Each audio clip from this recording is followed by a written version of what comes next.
Okay, make it quick. You each have a minute.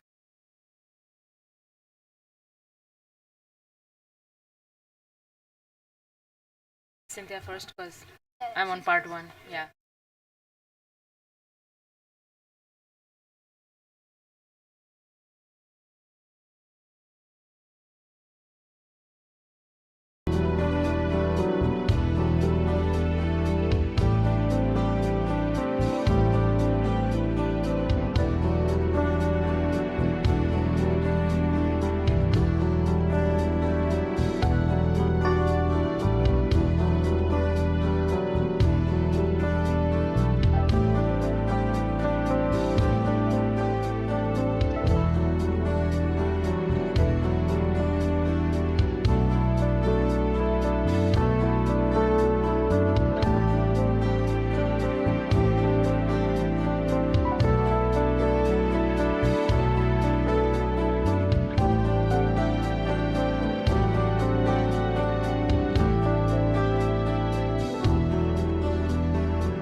Chachanov. So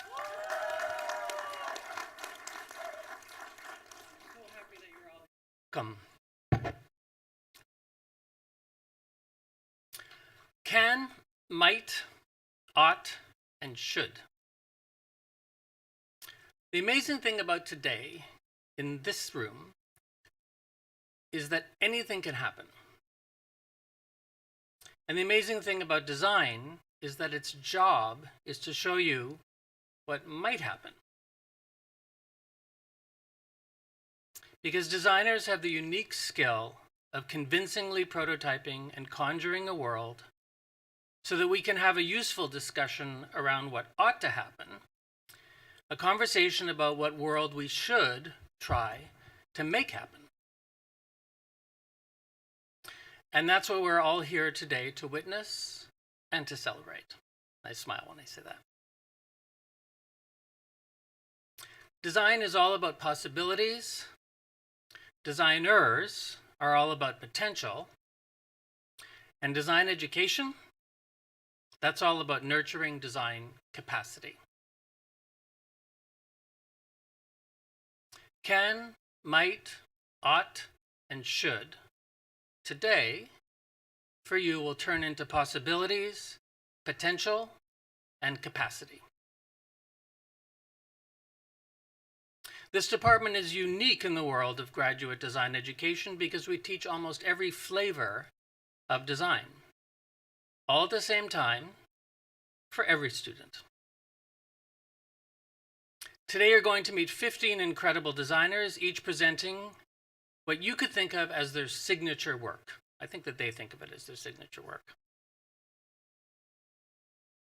And every single one of them is going to present a lot of stuff.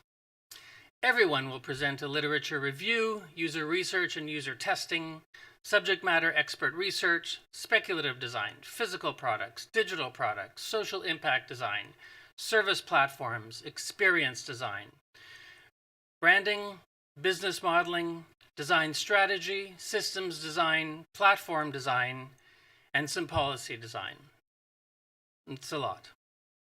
Hopefully, human-centered design, and more hopefully, planet-centered design. There'll be a lot of climate today as well.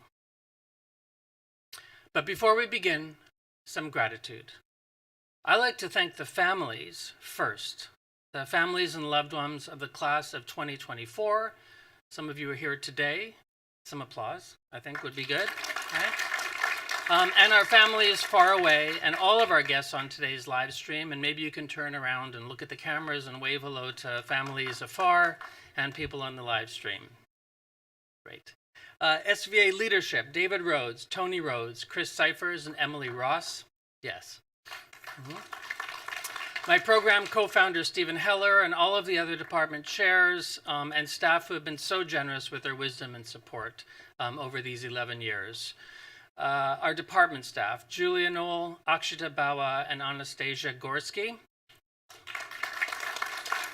Graphics and production today from Zai and Rohitha. Thank you. Social media and outreach from Sama, Emma, Tao Tao, and E11VEN. SVA Theatre and tech team, many of you we've worked with for years and years. Some of you are new today. Welcome and thank you for all of your help supporting this event. Our director, Mitch Jacobson, in the concrete bunker through that wall, so you could sort of direct your affection there. And Sean Zani, our photographer, who is around. Thank you, Sean. He's been with us so many years. And so if Sean's taking your picture, I hope that's all right. And take a look on our website and our social media to see yourselves there. Our products of design faculty, so many of them. And these are all the people that the students have worked with over the past 2 years. And in particular, the products of design thesis faculty, Alexia, Christine, Chrissy, Emily, Alex, Sinclair, Sam, and Bill for getting the students to this point and over the finish line this past semester. Yeah.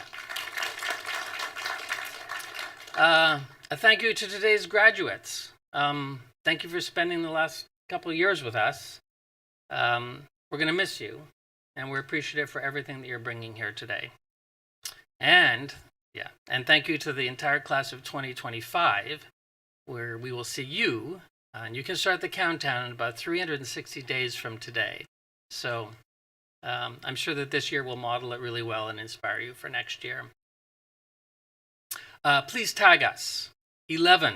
It's very clever. It's a capital E and 2 1s and a VEN. Thank you, Zai. At SVA POD. And if you want to text your friends and suggest that they tune in on the live stream, just send them to our homepage, and the live stream link is right on the homepage. They don't have to go anywhere else. And that will open up in YouTube with chat, and I think that they'll have a great time. And finally, thank you for sharing this day with us, to all of you who are here in person. We treasure your presence here. We're really, really grateful. We promise you a really, really good time for the next 4 hours of amazing design. And from me, enjoy the show.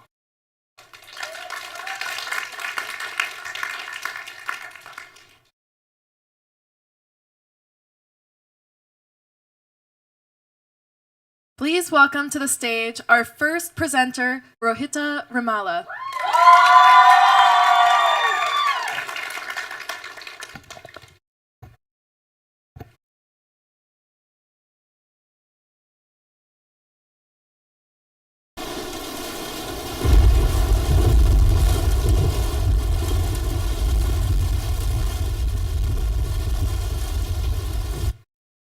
What you experienced was the physicality of the climate era. In the last couple of months, we have seen more climate activity than in the last year. From earthquakes in major cities like Japan, Taiwan, and New York City, to floods in Mongolia, wildfires in Chile, and even a storm in Dubai. Climate adversities, as we know, bring with them a wave of destruction, which is called as active violence. But what follows is a slow and gradual loss of livability called as slow violence, a term coined by Rob Nixon in 2011. As we navigate the climate era, slow violence becomes a psychosocial determinant of human well-being, affecting individuals psychologically, physically, and socially. This means more than 80% of the world's population lives in climate-alterable societies. Societies who may possess the agency to endure climate adversities, but struggle to bounce back from them, resulting in a permanent shift of living conditions. But a belief that moving to a more gentrified location might bring opportunity, which is driven by stress and fear, that leads to unplanned migration. In these new and unfamiliar neighborhoods, they become more susceptible to exploitation, whether it be financial, sexual, or otherwise. This made me think, how can we help communities reconsider unplanned migration, encouraging them to stay and build better conditions? My name is Rohitha Remala, and today I'm here to introduce my thesis, Choosing to Stay, Helping Communities Combat Climate Migration. Before I dive in, I would like to clarify that my thesis focuses on internally displaced people who live in agrarian economies like the Global South. In the beginning of my thesis, I consumed information from primary and secondary resources, talked to experts in the field, and even conducted a co-creation session to understand the human ramifications of climate-induced slow violence. And I learned that the persistent stress that stems from being exposed to constant climate activity manifests in the human body on a cellular level. A Washington Post article even said that this type of bodily weathering can begin in the womb. The ongoing stress, coupled with unstable living conditions, especially impacts children in these agrarian rural communities. Experts categorize such experiences as ACEs, or advanced childhood experiences. ACEs reduce resilience, increase neurobehavioral maladaptation like smoking, substance abuse, rage from a very, very young age. Without an intervention, the future looks bleak. I speculate a future like this through a newspaper article, a future where smoking has taken a toll on not just the body, but the entire community and even the economy. In this future, the average lifespan has come down to 30, and people choose to live as individuals and not in families. How do we prevent this future? What emotional security must we build today to avert it? Looking at human evolution, stress has always been a common factor, and hugs provided immediate relief. But today, they become the most inaccessible. The designer in me thought, what if there was a product providing hugs for every child in a reasonable way? Reflecting on my own childhood, I came across my first ever backpack, every child's dream. Hence, combining the functionality with the form factor of hugs, I envisioned an huggable front pack, Hoogly. Hoogly is an innovative front pack that offers huggable experiences for children. It stimulates the sensation of warmth and hugs through its weighted design. Let's see Hoogly in action.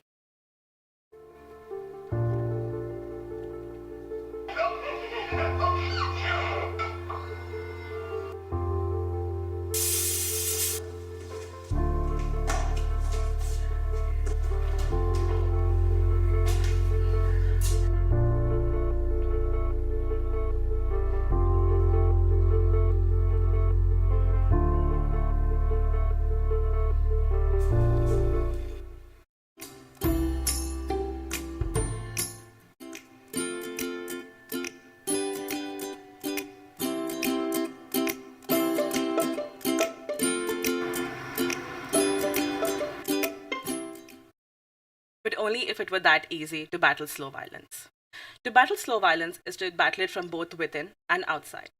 When speaking to urban planning expert Justin Paul Ware, it came to light that the problem is actually two-faced. There's a lack of trust and agency, along with a lack of resilience, which leads to making unplanned choices. A systematic issue that needs to be addressed starting from a young age. So, how might we build trust from a young age? According to experts Meredith Hutchinson, Akanksha Khedkar, and Kamal Nayak, 3 obstacles hinder the trust-building process. There's a lack of literacy, an absence of stable routines, and fear of their immediate environment. To battle these, I envisioned Aggie. Aggie is a playtime interface designed to offer institutional-grade education through immersive learning and building routines. It offers a daily curriculum with certified content covering topics like civics, applied mathematics, and environmental science in bit-sized information, ensuring engaging and diverse learning experiences. Additionally, daily expeditions provide immersive adventures within your community, enhanced through AR and Google Street View for cultural connectivity. Along with these features, the app also has a dedicated parental control view, where parents can set learning outcomes, access report cards securely without any privacy concerns. This replaces the lack of literacy, absence of stable routines, and their fears with educational-grade knowledge every day through immersive learning experiences at the comfort of their home. But literacy alone isn't sufficient for informed choices. Good mental and physiological health and well-being is also crucial as it influences decision-making. This necessity extends beyond the child to encompass entire family. So how can healthcare routines be standardized?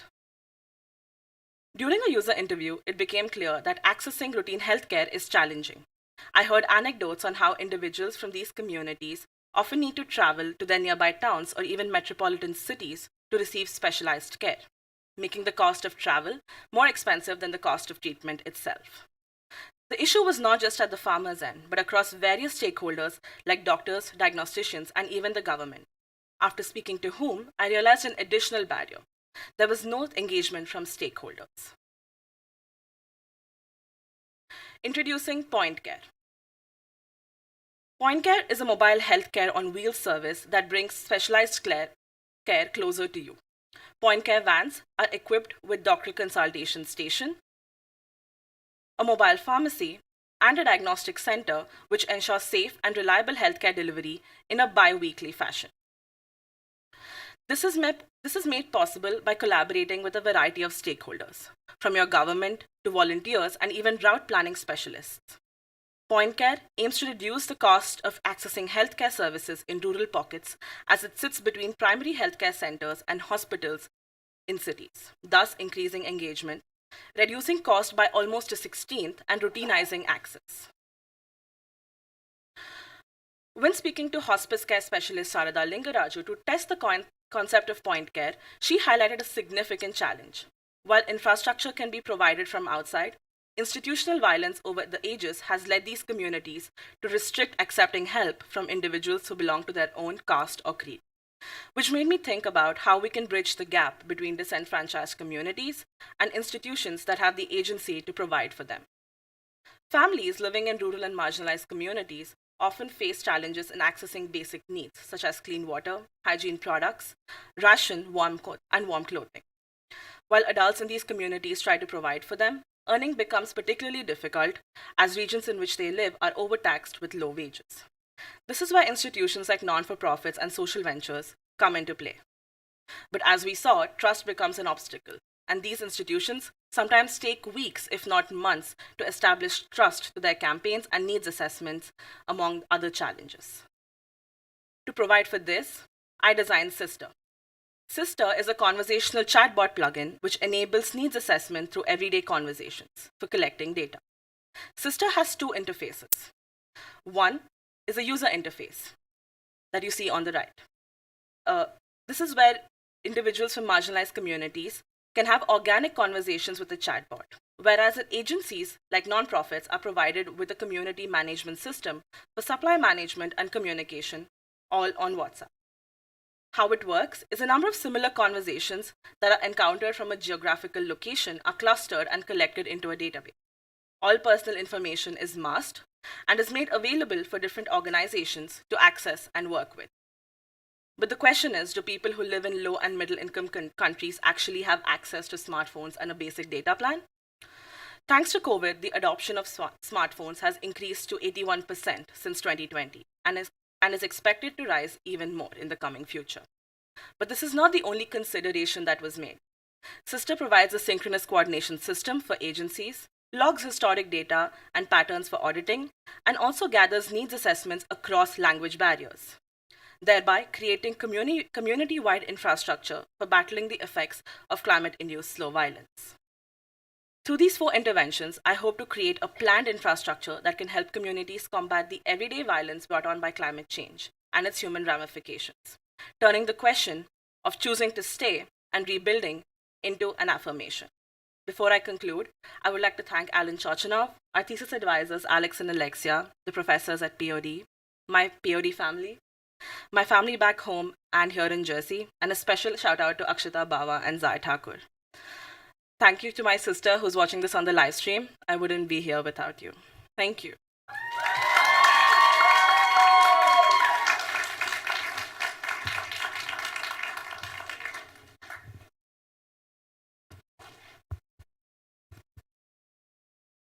Wow, that was a very big start. I am amazed at how much surface area you covered, starting with literally the hug. Do we have that prototype? Unfortunately, it's with a child. Oh, right now. well, maybe best. So the best thing about this prototype is that the paws that go over your shoulders are weighted. So it actually just feels really amazing to put on. Thank you. Maybe we can get it at the break or something. All the way to the platforms, the physical platforms that go to rural communities, all the way to digital platforms that serve just so many different audiences, from individuals to advocates and organizations. I wanted to actually ask you about the Sister name, and also I know that you didn't get to talk about the user testing. Maybe you can tell us a little bit about that. Sure. So Sister actually came to me from a user interview. I was speaking to this woman from Mumbai, and she was like, no matter what condition I'm in, even if I'm broke, talking to my sister just makes me feel less burdened, even if she can't help me. And I think that was really powerful. So Sister is basically a system of sisterhood. And the user testing? Sister was particularly difficult to user test because it included stakeholders beyond the users itself, like non-for-profits, social ventures, volunteers who actually work on and off basis with these type of organizations. So actually, all the testing happened on WhatsApp itself through a platform called Maze, where I got, I think, responses from 114 people confirming it and saying that this is a great product. I'm excited about this start to the day. It does go straight after climate, which is one of the scariest, wicked problems that we have in the world right now, where I think a lot of people have just, in some sense, given up hope. You've given us like so many examples of hope and action. I really appreciate you and the work. Thank you. Thank you so much.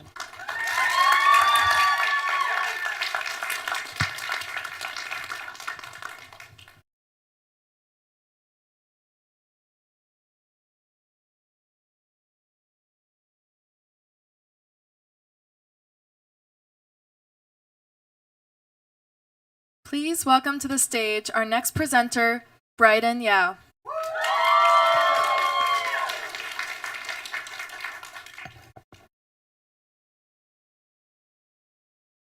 Hi everyone, my name is Brydon Yao.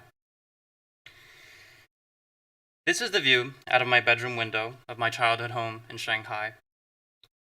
I hit a really tough patch just before going off to college, and I was really starting to feel the heat. I would often look out this very window and catastrophize. One day, while here, without instigation, my brother decided to hit me with a roll of paper towels. I chased him around and we wrestled over the roll until we were both tired and called a truce. It was strange, but in all that chaos, I was left feeling like everything was going to be okay for a while. I began this project thinking about moments like this, the challenges I've overcome at that age, and the role horsing around had in it. We didn't do it often, but when we did, it was memorable.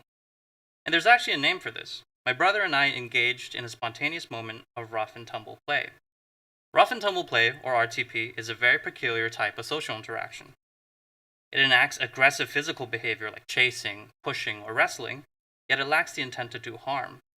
In fact, it's done cooperatively in a rather light-hearted environment and with the goal orientation of recreation. And this has actually been shown to be greatly beneficial for psychosocial development and social bonding. And now, especially when I think back to these moments with my brother, I'm often left feeling amazing. Over time, I was convinced that this was my key to happiness. And when I lived with myself, it led me to the niche of grappling sports. I often wonder, what if I had access to these sports earlier in my adolescent years? And how does a steady stream of RTP mediated via grappling actually affect people of that age? My practice acquainted me with the dean of students at a high school in downtown Brooklyn. He also happened to run an after-school jiu-jitsu club. Upon hearing that, I was very, very intrigued and wanted to learn more. The dean, Eric, told me that while they had a few serious students, most were there just to have fun, which distinguished it from other after-school sports.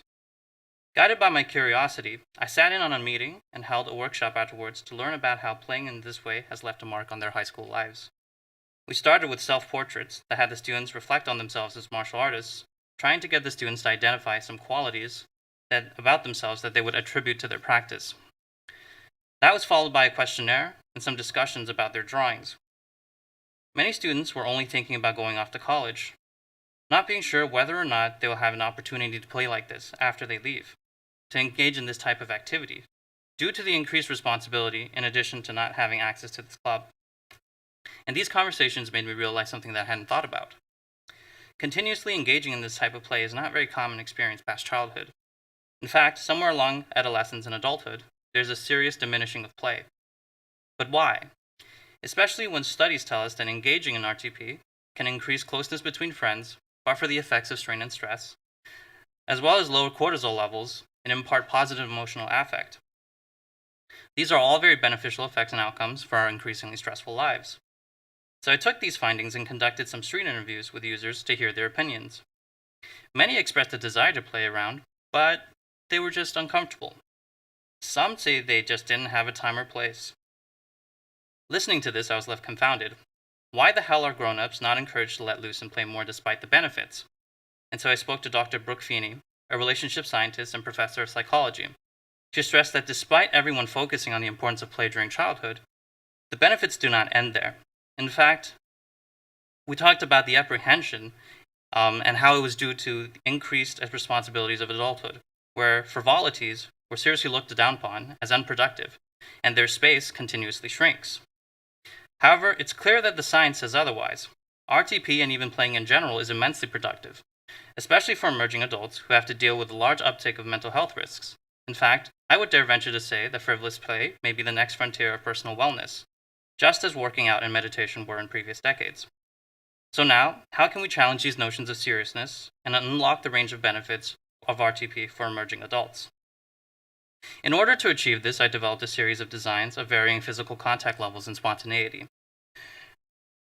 Varied levels of spontaneity to bring unexpected moments of RTP to the lives of emerging adults. So to begin, I felt it was very pertinent to just not think too much about it and actually just dive into playing. Therefore, I envisioned a recurring experience called fence. Fence is a gladiatorial play fighting event targeting emerging adults to help them reconnect with rough and tumble play and realize its therapeutic benefits. Participants use foam implements to duel it out in one-on-one matches across an hour of non-stop tournament-style play. Fence encourages the duelists to shed their grown-up inhibitions and just get into heart-racing combat. We took individuals who have not experienced play fighting in some time and just thrust them into this event. This is how it went. So when's the last time you did some play fighting? I believe it was like 2 years ago at the game center. It was a lot of fun. I enjoyed doing that. Everybody was watching us doing that. It was pretty stupid from somebody else's, so it was fun to us. So do you kind of wish you could do that more? Oh yeah. Every day, please, sir. Every day. How do you feel about playing? I feel great. It was so much fun, actually. Do you like notice any improvements in your like mood? Yeah, I'm happier. Definitely better after all the cardio. And I feel like it's meaningful cardio because like sometimes when you do running and stuff, it's just like a routine. You set for yourself, you kind of have to do it, otherwise you feel bad for not doing it. This is something more like you're doing it for the fun, but it also gives you a good exercise. So I like it. While the event was a success, and participants enjoyed being immersed in duels for over an hour, there were some things I couldn't help but dwell on. Many friends and acquaintances I had invited rejected the invitation because they would, say, feel weird. And during this event, we even attempted to intercept strangers in the park to play with us, but they seemed very uncomfortable for some reason. I was starting to get really sick of this apprehension. But then I had an odd idea, and I just went with it. I thought, well, is it possible to influence your friends and peers into a moment of RTP through the use of an ambush? And this eventually became bomb-poms. Bomb-poms are a specialized, oversized padded glove that helps you spring unexpected bouts of rough and tumble play upon your peers. Here's how it works. At rest, bomb-poms are hidden by just being a regular pillow. They're a static item of leisure. Sit on it, lay on it, use it as you would a regular pillow. Bring it into a working space, an academic space, or even a hangout space. But when activated, bomb-poms are also gloves that you can equip and rapidly deploy to ambush your friends, peers, and coworkers with some rough housing. The gloves saw many forms and required a lot of material tests to find a combination that was light enough to swing around, soft enough to not hurt, and comfortable enough to be a pillow. Eventually, the product became constructed of a high-density polyurethane foam core and padded by toy stuffing wrapped in felt. Now, while it can be a lot of fun, this type of spontaneity may cross the line for some individuals. All the projects so far have required varying amounts of physical contact. So, it occurred to me that not everyone who wants to participate will be prepared for so much contact. And I wondered, is it possible to extract and replicate the aggressive and competitive goal orientation and the embodied physicality of RTP while not making contact with another person? So to play with this question, I envisioned Turf Takers, a speculative video game. Turf Takers is a smartwatch-based augmented reality, massively multiplayer online role-playing game, that's a mouthful, with a focus on open-world player versus player faction combat. Building off of the ideas of titans in these genres, such as Pokemon Go and World of Warcraft, Turf Takers envisions a new ways to play PvP MMORPGs. The game features a game world that is correlated with the real world, meaning that the game map will match the built physical space around you. Within the digital world, this map will be partitioned into sectors that players can dwell. Using their smartwatches, players can see where they are in the game world, as well as interact with the creatures and objectives within while they roam the physical world. But this is where it gets interesting. The core mechanic of the game revolves around capturing these digital sectors for your character's chosen faction, granting said faction's players with prestige and in-game rewards. So here's what the gameplay would look like. Upon entering the game, players will be prompted to create a customizable digital character. Once complete, they will be able to choose an in-game faction, grouping them with other players that choose the same faction.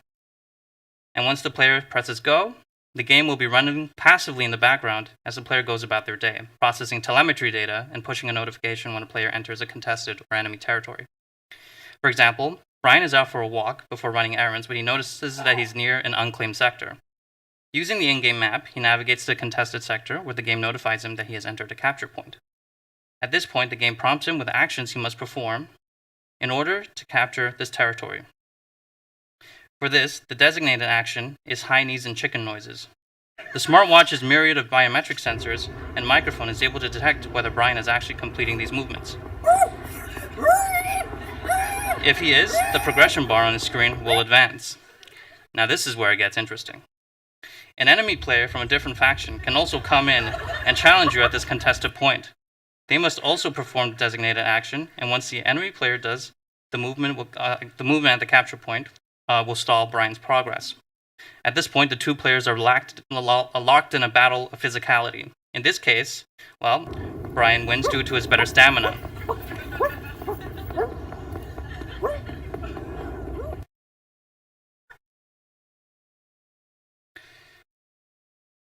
So he completes the capture of this point, and upon victory, Brian receives a loot box of rewards. These are cosmetic items and power-ups for his in-game character. His victory also leaves an imprint on the game map, capturing this point for all players to see. I chose early on in this journey to have fun with everything I do, and I hope that it shows through these projects I've presented to you. I hope that I can leave an imprint on your mind and help you reflect on the last time you truly let loose and played. Thank you so much.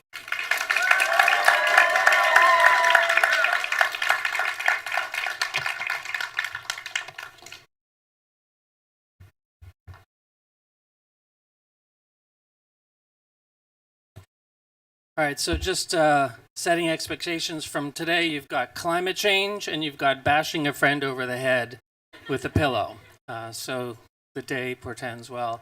I love this project because it really focuses on what I think is one of the most important design ingredients, which is permission. You are creating structure and permission for people to engage in a kind of behavior and activity that they may not feel, well, that they've been conditioned out of since they were a kid. So, Brydon, you are one of the very few students who sticks with a design, with a thesis project from the beginning and not change your mind. So how did you do that? Well, I feel like that might be a little bit of a misleading statement because that wasn't quite the case. In fact, I actually started with a topic that was completely different. I started looking at, believe it or not, food deserts, and this is eventually where I ended up. Not in a food desert. All right, so you did not know.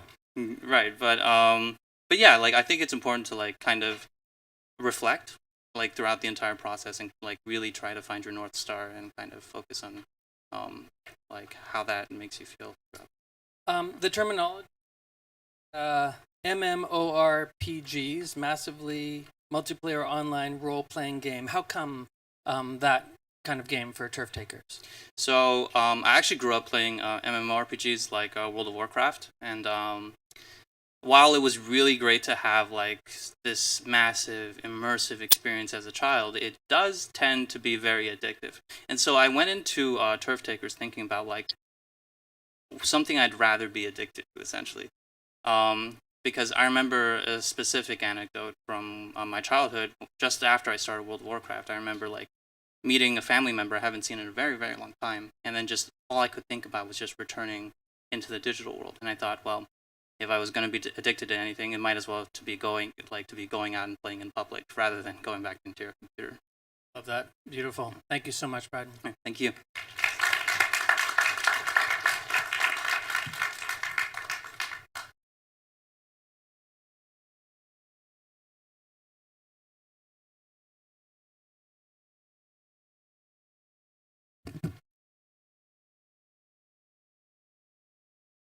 Please welcome to the stage our next presenter, Srinivas.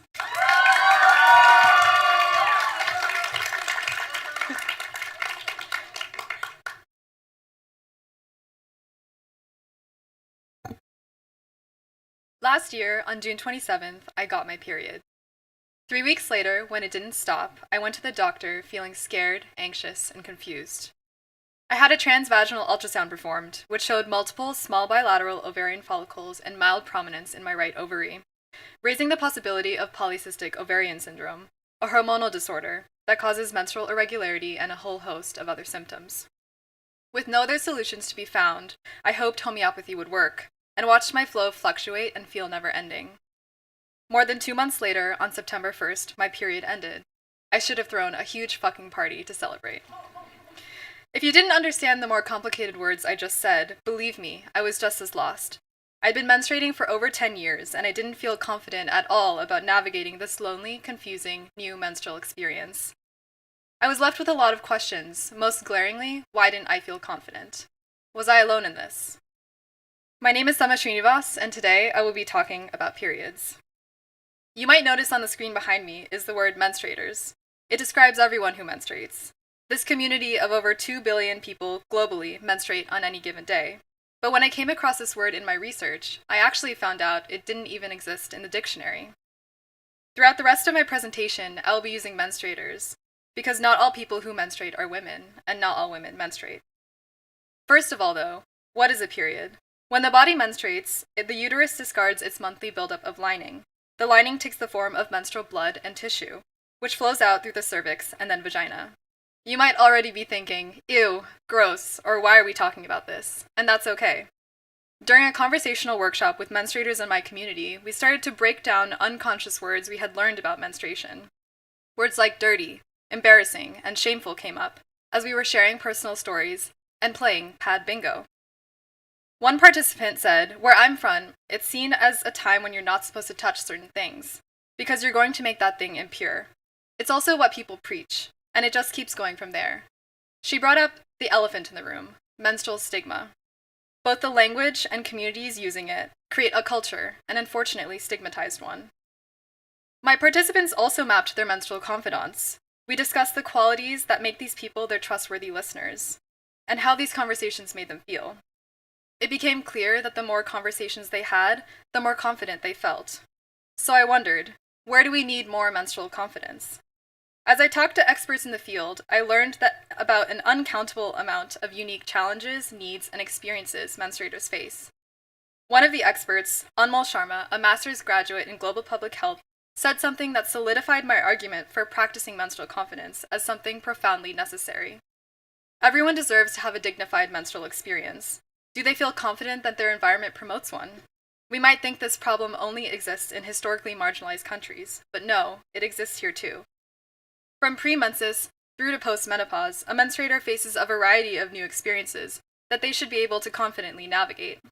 Unfortunately, many of the menstruators I interviewed expressed otherwise. When recalling the first few months of her period, this 44-year-old menstruator described them as traumatizing. She even went as far as to hiding it from her mom and stealing pads from her cabinet because they had never had that conversation before. Moving along the menstrual life cycle to young adulthood, a 25-year-old menstruator described a life-changing event. I was ignoring my body for months. Turns out I had a massive tumor on my ovary. I'm of the mind that if you feel like something is off, it's probably off. Even at the end of the menstrual life cycle, a 53-year-old menstruator shared, menopause sucks. Like, it really sucks. It came on with a whole other set of health problems, and I didn't understand what was going on with my body. It turns out confidence builders are needed across the menstrual life cycle, as menstruators are constantly facing new challenges, and conversations can be a great deterrent from forming long-lasting negative associations. So how do we practice menstrual confidence through conversations? I propose we can do so through 4 different typologies: literacy, humor, celebration, and love languages. Let's start with literacy, because literacy is the core of a conversation. Founder of the evidence-based nonprofit Menstrual Matters, Dr. Sally King describes her theory of change. Once we have education, then maybe we can have conversations about healthy menstrual physiology. This shouldn't be a political issue. It's normal. As the lack of standardized education about menstruation continues, discussions on periods can reproduce old myths and lead menstruators down a confusing path of trying to navigate social media and other medical advice. So how might we motivate menstruators to navigate their experience with a variety of second opinions to confidently take action? This question led me to design Clot, your best AI menstrual buddy. Clot is a chatbot that allows menstruators of all ages to ask burning questions, receive answers in the voice of their chosen conversation partner, and share their learnings to get human second opinions. In this scenario, Isa is a 14-year-old curious about tampons. She wants to chat with an 18-year-old menstruator because her friends say that older sisters are super helpful when it comes to these kinds of things. Because she doesn't have one, Clot is her next best option to ask about tampons, especially if she can go swimming. The answer is yes, by the way. After she asked all her questions, Clot nudges her to share this conversation with a friend, to ask them what they think. The more inputs, the better. For menstruators located in areas where reproductive information is sensitive, These chats can be made anonymously and subsequently deleted. The goal is for all menstruators to have a quick answer to "I don't know, who do I ask?" Clot is just the first answer along that journey. After chatting to Clot, menstruators are encouraged to chat with other humans. Imagine talking about periods with your family and friends. The potentially awkward pauses, the confused looks, uncomfortable silences. What if we could use humor as a tool to confidently approach period talks with family and friends? Maybe Menstrual Mayhem can give you a little bit of help. It's time for Menstrual Mayhem. It's revised charades with period prompts that will have you crying with laughter. You never know when laughter will attack.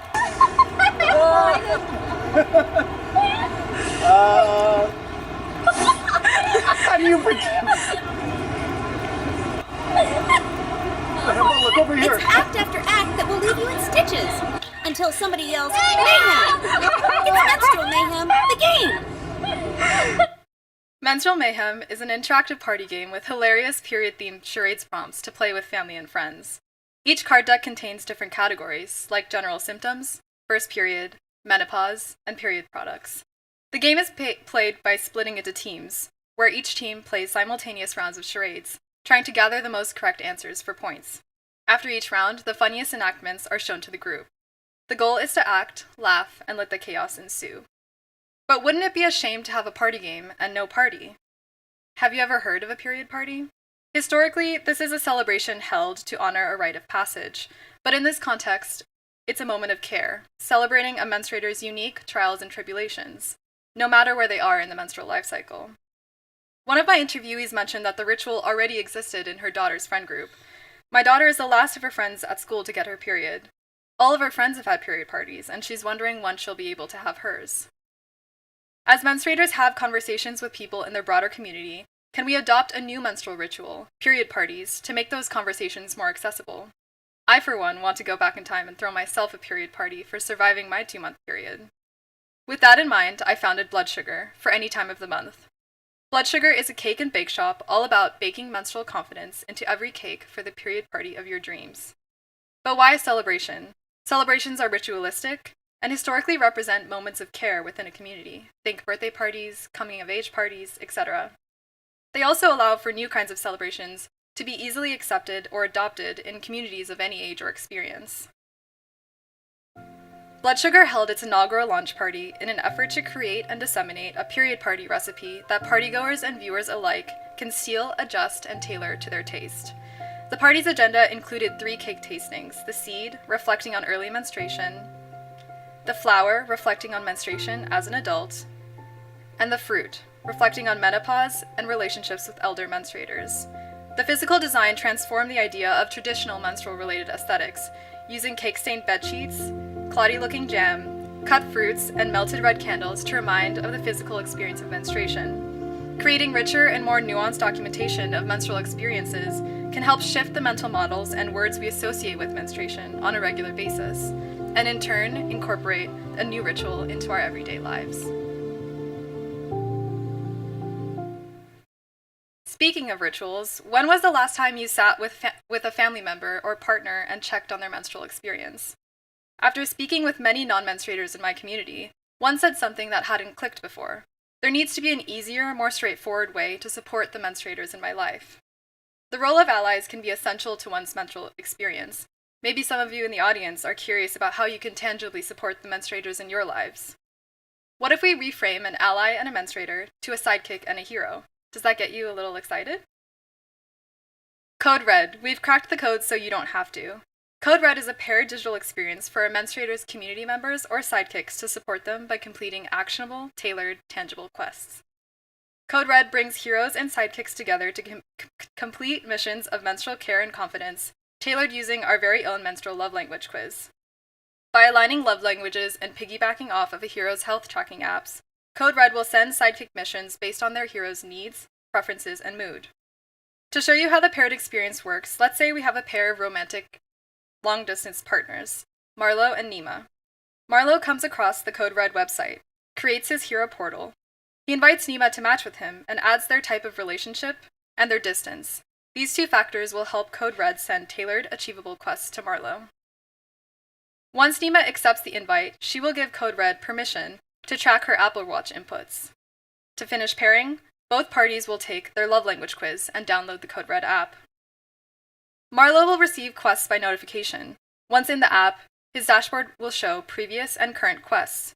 He will chat with Code Red to choose his quest, give feedback, and log his progress along the way. Post-quest, both Marlo and Nima can log feedback so Code Red can recommend better quests next time, and aggregate a more comprehensive FAQ on each love language type. Each menstrual experience is unique, so it can be difficult for a sidekick to find ways to care for the various heroes in their lives, a partner, a sister, a mother, etc. Code Red takes out the guesswork for the sidekick. Using a gamified digital experience, this allows for both heroes and sidekicks to have fun while practicing their menstrual confidence as a team. I leave these proposals with you and ask you to have the conversations and ask the questions you haven't before. There are people in this world that will benefit from your curiosity, bringing us one step closer to an inclusively designed society. I hope this presentation provided you with a little more vocabulary than what you came here with, as through doing this work, finding the words helped me process my own menstrual journey, and I wish the same for all the heroes in the audience as well. Thank you to my family, cohort, my big sis, and everyone else who stopped to have a conversation with me along the way. Let's continue to talk periods.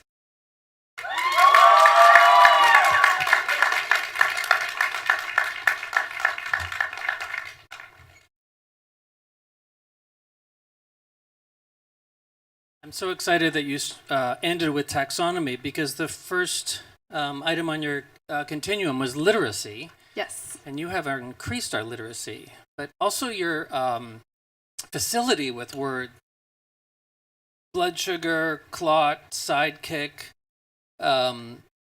menstrual confidence overall. Again, I think that you've coined so much language, it may be like part of the most valuable part.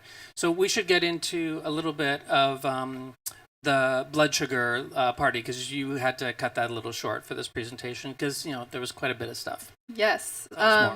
So in terms of planning the event, my partner Charvi and I really wanted to, again, kind of change the idea of traditional menstrual aesthetics. So we had a couple of different mood boards, including themes like elevated affair, galentines, spring, bringing in this idea of blossoming, girlhood, and also just elevating this idea of menstruation, which generally in social media and movies can be portrayed as more of a dirty, shameful thing. And yeah, we kind of brought that to life using a lot of the physical design, like the sheets and the jam and everything. And it was really a blast. Everyone who came really enjoyed the aesthetics of the event for sure. Yeah, and still married with this notion of moments of care, which is a contemporary and wonderful way of framing design and design offerings.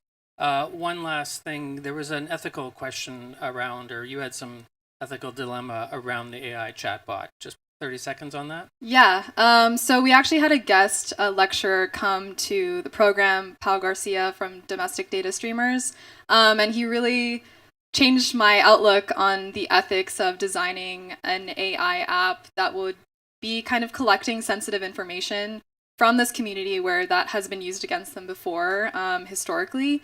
And so it really added a layer of complexity to the work. I tried to answer that question by allowing the chats to be deleted or anonymous. But yeah, I mean, I don't really have a great answer still as a designer trying to put work in the world, but it added a layer of complexity that I think was needed. I think it's good. These are the questions of our day. I also love the idea of sharing this chat with someone who might be able to benefit from it. Yeah. Thank you so much. Thank you.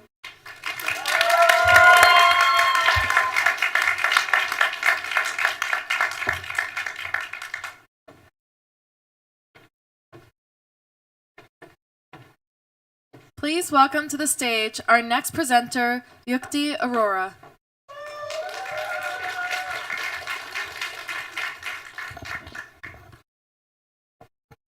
Hi everyone, I'm Yukti, and I'm a designer. I think and make through playful collaborations with people. I'm an artist. It's my curiosity in words. And I'm a dancer. Red is a storyteller. I've been learning dance since the age of 4. That's me at age 10. a storyteller. You all must be wondering, is dance storytelling? Well, I've been learning this dance called Bharatnatyam, which is one of the 7 Indian classical dances, and it's really an old dance form. It's 2,500 years old. It has 2 main components: pure dance that is abstract and rhythmic, and expressive dance that tells a story. And I was a very shy storyteller. I used to dance with a straight face in class, but now it's my spatial and poetic language of expression. Wonder. That's what you see on the left, and on the right, I'm bathing on stage, showing anger, no longer shy. Through these stories, I've learned the subtleties of relationships, nature, politics, the cosmos. I'm very fortunate to have learned this dance from my guru, Dr. Yamini Krishnamurthy. If you search for some of the most famous Bharatnatyam dancers, her name is in the top 3. Bharatnatyam is an oral learning tradition, so the guru becomes someone you revere, the central figure of learning. But I worry, my guru is in her 90s. I've been learning this dance for 20 plus years, but this is how I feel: an outsider, a stranger, and I feel like I have a huge gap in my learning. Turns out, I'm not alone. I surveyed 300 plus dancers between the age of 18 to 45, and 97% of them feel the same gap. 92% of dancers, after learning Bharatnatyam, stop regular practice with their guru, shifting the focus on education, career, family. And did I tell you? Bharatnatyam is based on Natya Shastra, a 2,500-year-old treatise on dramatics, which gives a very precise and highly developed codification of the dance. So the designer in me got excited.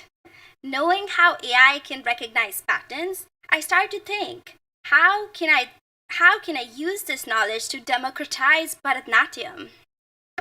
I wanted to understand 2 things: the nuances of how AI works, the best way to use it, and what does the community really want? And that's how my thesis was born: Democratizing Bharatnatyam. So I spoke with a lot of experts, and this is what I heard. Bharatnatyam is an ocean of knowledge, a way of life. It requires years of training, understanding the vocabulary, the literature, the knowledge of music. And I discovered several challenges. Lifestyle. Learning from a guru requires a commitment, a lot of commitment. Language. The dance is in a language that is no longer commonly spoken. Gatekeeping around choreography, music, and what can be shared. And guru as the sole source of knowledge. A clear question emerged: how can we use AI to make Bharatnatyam more accessible and inclusive for the current generation? Today, I'm going to be talking about 3 interventions that do just that. Democratizing knowledge. Hand gestures, or mudras, form the basic vocabulary of how a Bharatnatyam dancer communicates a story.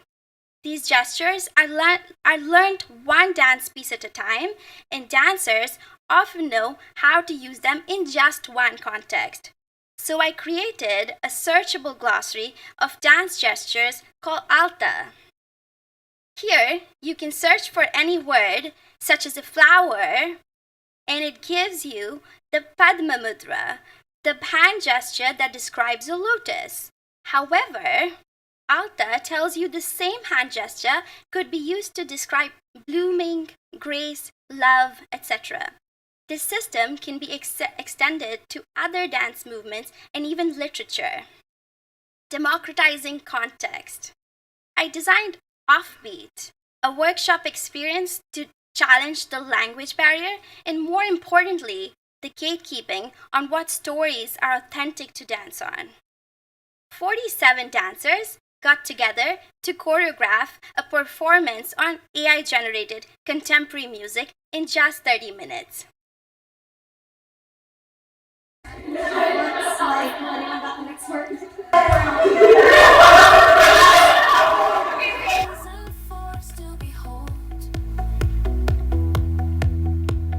Leaving a trail of flames, leaving hearts cold.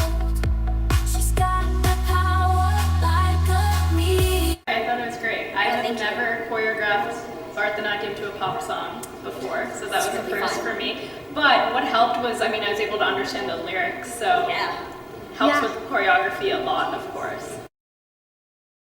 This was so fun. In the future, I imagine Offbeat Studios being a third space for incubating collaboration with dancers of different backgrounds to remix cultures and genres powered by AI-generated music. Democratizing practice. Through my research, I learned that 80% of dance is practice and 80% of practice is correction. So I decided to look into it. One trend on social media I'm thankful for is sharing. 97% of dancers record themselves while practicing. I found 3 main challenges dancers face during their practice recording. 1. Practice happens asynchronously. There is no live feedback from the guru. Review fatigue. For every 5 minutes of practice, dancers spend up to 10 minutes scrubbing to find mistakes. And 3, there's a lot of back and forth, setting up the camera, playing the music, and oh no, I made a mistake. So I thought, what if dancers could be live prompted, mimicking the in-class experience and get real-time actionable feedback? What if AI could just capture just the feedback that they needed for review and reduce the review time by half? So I created an app called Natya that does just that.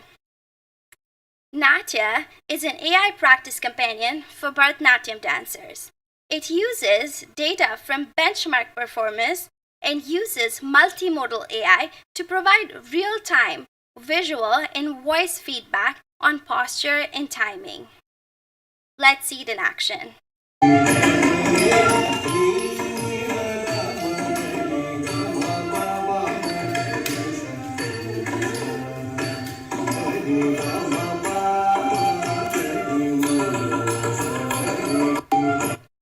After role-playing this scenario with my users, I created 3 different modes to suit the different mental models these dancers have while practicing.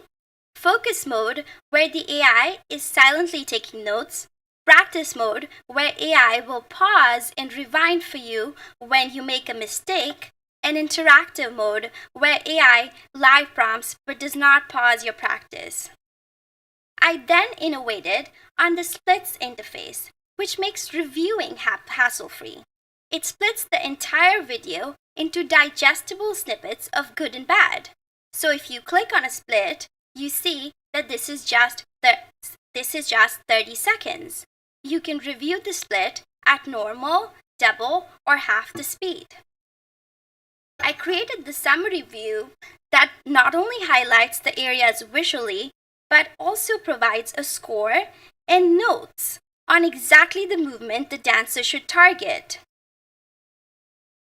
These movements then can be seen in a movement library which builds over time, and you will be able to compare your movement from January to March.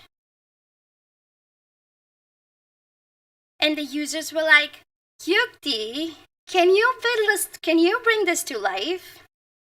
And through all of these interventions, I believe we can change the statistics of the future. The 92% of people for whom stopping practice with their guru meant stopping practice altogether can now be the 92% that continue to grow with their friends in the community, closing their learning gaps with AI. This is the state of Bharatnatyam today. There is a hard floor, a barrier of entry for dancers to become performers. And there's also a ceiling, a learning gap before performers can become choreographers and gurus. With these interventions, you will be able to raise the ceiling so that more performers would be able to choreograph, and will also be able to lower the floor.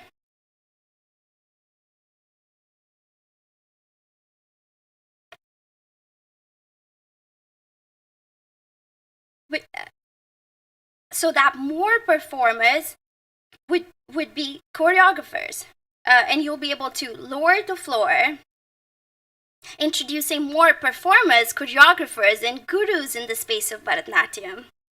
Thank you.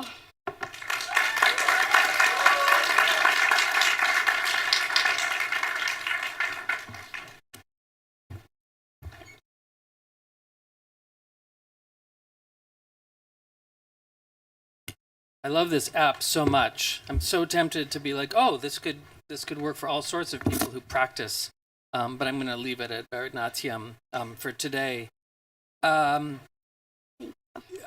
You did come to my office wondering about this as a thesis topic. Yeah. So thank you for sticking with it. Thank you. So several months later, happy with that choice? Yeah, really happy. I remember when I went to Allen, I was like, I'm reading this computer vision document and it's like so out of my, like, I don't understand. I don't know what it is. And then when I speak to Bharatnatyam dancers about AI, they're like, what? Technology? We don't know what it is. But I think like sticking with like a topic is an advice that I learned by like doing. You just have to commit. And as dancers, we become like, as designers, we become like mini experts.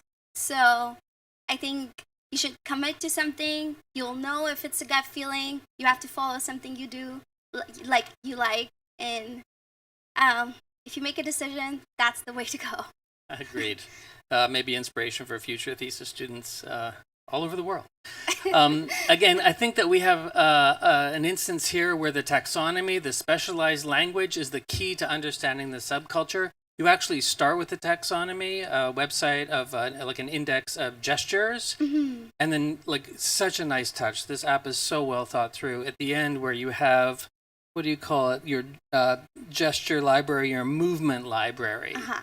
I also think that the green and the red circles to be able to scrub to moments where you can relive where you were successful and moments that you want to work on. It's just like such a fantastic interface idea, UX idea. Thank you. So how are you going to make this happen? This should happen? Yes? Okay. Yeah, well. Now you're all saying yes, or you're like, oh, well, free download. It's like, it's not going to be free, right? It's like $1.99, and don't complain about it because you spent $4.80 on coffee this morning, right? So you're committed? Okay, so this is a good number of customers. Yeah, I'm excited. I've been hearing a lot about, like, why don't you bring this to life? And I was actually, one of my subject matter experts was an engineer, actually a PhD from NVIDIA, and he's the one, like, his paper was the one that really inspired me to create Natya. So I was speaking with him, and he was so excited about the use case. He's like, this can be prototyped. In like 2 days, we'll be able to make the AI recognize the pattern. And I got super excited. So hopefully... if NVIDIA can take a break from making tons of money and work on this for a couple days, then that would be great. Any NVIDIA people in the audience, please dedicate your time to this. Thank you, Yukti. Thank you.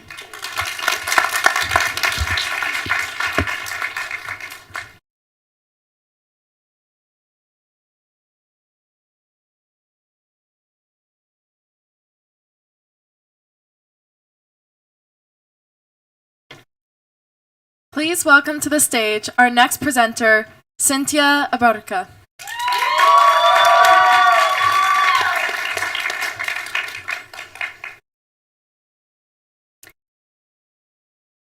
What if I've told you that we can save climate change if we involve women? You might be wondering exactly what I mean. Aren't women already involved in any sense? Well, this question might seem obvious. It was actually headline news in 2019. According to a study conducted by McKinsey in 2015, achieving gender equality in labor markets would have added $28 trillion to our economy by 2025. enough to fund the fight against climate change. However, we're still facing both issues, gender and climate crisis. My name is Cyntia Abarca, and today I want to share with you my thesis topic, Changing Climate, Elevating Women and Youth as Agents of Action. Have you ever heard about the links between gender and climate or women and climate? To be honest, although I've been interested in sustainability since I was young, I was not familiar with the entire climate picture until 2 years ago. That changed when I learned that according to the United Nations, 80% of people displaced by climate change are women. A staggering number that resonates deeply with me. So I decided to immerse myself into climate to understand further the links and look for design opportunities to help. Over the course of 2 semesters, I engaged with different climate perspectives by participating in different events and conducting over 25 interviews with a diverse group of experts. What I found was a series of links that guide my design interventions. We all know that climate change knows no gender, no borders, and no cultures. Yet, its impacts are not gender neutral, and it shouldn't be reported that way. Women not only make up the majority of those displaced by climate-related disasters, but they also often face gender roles that make them more vulnerable to climate shocks. This is especially true for women and young girls in poverty conditions and frontlines, which refers to the position or status or being most directly exposed to and affected by climate change. Let's put it this way. Climate change is a threat multiplier, creating multiple consequences and scenarios, perpetuating vulnerable conditions and increasing tremendously the likelihood for women facing death, sexual violence, homelessness, and lack of resources, among other issues that are still live with us due to cultural norms and the role of women in families and communities. On the other hand, when considering the intersection of women and climate action, we see that women remain underrepresented in the development of climate solutions, climate negotiations, and leadership positions. At the current trajectory, women will only hold 25% of green jobs by 2030. Only 9% of venture capital goes to women funders in the climate tech space. And when it comes to leadership, women still represent less than 35% in COP, the main climate global conference, and that number has not changed in 1 decade. Although women are often underrepresented, they frequently advocate for climate change, adopt sustainable practices, and achieve positive outcomes when in leadership roles or given investment. However, their contributions are not always recognized or valued equally to men's, especially for Black, Indigenous, and people of color. All those links to say that climate change is leading our society to a greater gender gap, a gap that might take 150 years to close. But if we do it right, we have a unique opportunity to advance both the climate agenda and gender equality. However, we need to be intentional. Given this focus, how can we promote a gender perspective in climate action and support women from different fronts? To address these challenges, I intentionally designed the next interventions that aim to bridge the gap while catalyzing climate action. The World Bank estimates that over 5 million women and girls lack adequate menstrual supplies and hygiene facilities, a condition expected to worsen as the climate crisis intensifies. So when we talk about frontline communities, securing access presents significant challenges, from obtaining resources and communication to providing specific products for women and girls, where energy represents access to all of these. With that in mind, and inspired by the resilience of a dandelion, I developed Dandelion.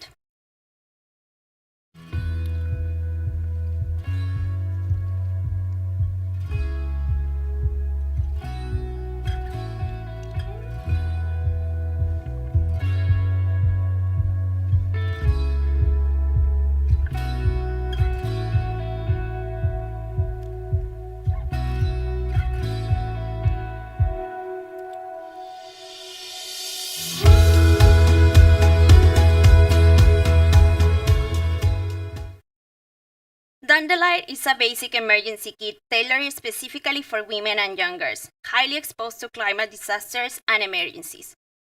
After some design explorations, the kit took form with waterproof and ergonomic features in mind, contrasting the existing Dignity kit offered by the United Nations to women in vulnerable conditions, that as seen in the pictures, the size and form do not allow for easy portability. Menstrual essentials and energy combined represent much more than just a kit. Menstrual essentials equate to dignity for women, and energy symbolizes agency, communication, and access. While this speculative product was crafted to provide immediate relief and access, accessing climate and gender issues requires ongoing efforts on multiple fronts. So when it comes to climate action and our pursuit of a greener future, women face another barriers in accessing this green economy. 1 in 10 women lack a single green skill or green job experience, a gap exacerbated by barriers such as lack of role models, guidance, gender pay disparities, and an overwhelming climate jargon that remains inaccessible to many. What if there were a method to support women and facilitate the transition to a climate career path, or advancing in it as seamless and back as possible? Introducing Steps. Steps is a mentor matching app, toolkit, and community designed specifically for women who aspire to make a significant impact in the climate space. Here's how it works. Based on interests and goals, the app will connect women with climate professionals who can guide them through career transitions and growth. It will also encourage users to set specific targets and build meaningful relationships through feedback and collaborations. And in order to address the complexity of climate jargon and save users' time, the app will offer curated learning resources as easy-to-digest climate cards, making learning actionable and straightforward. Whether it's courses, podcasts, or lexicons, Steps will partner with organizations and leverage AI to share the best resources. Finally, Collective Steps, a supportive space and community for users to share best practices and mutual support. This is something that the market needs because women are really struggling to get into the climate space, says Shandy, Vice President at Marathon Capital with over 8 years working in climate. While this intervention will help women advance a climate agenda 1 step at a time, my research also highlights a crucial shortfall in global collaboration across policy, advocacy, and leadership sectors. Repeated interviews highlight that climate change is rooted in a patriarchal system and a deep leadership crisis, prompting an urgent question: how can we effect meaningful change? Stories inspire people to become involved. Data, on the other hand, quantifies the hidden impact, especially for women, and collaboration is key to scaling up and multiplying efforts. Based on those insights, I developed a platform with a global lens, the Climate Intersection Initiative, a gender-focused platform and mapping tool that aims to engage organizations, volunteers, policymakers, and female advocates actively in climate leadership. Built on 4 pillars, the platform allows users to visualize data and track gender developments, amplify female voices by creating a database of women leaders and stories for climate negotiations, and explore gender-specific climate policies.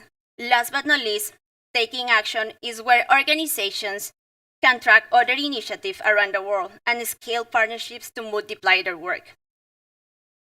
As I delved deeper into climate issues, it became clear that allyship is an important term in addressing both gender and climate. To change everything, we need everyone. So I went back to my research and I realized the gender gap, climate inaction, and reflections on masculinity and men are concepts that are fundamentally intertwined in the ways the gender and our system works. Thus, I invite other men and other genders as part of the conversation to raise awareness and invite them to be women's allies.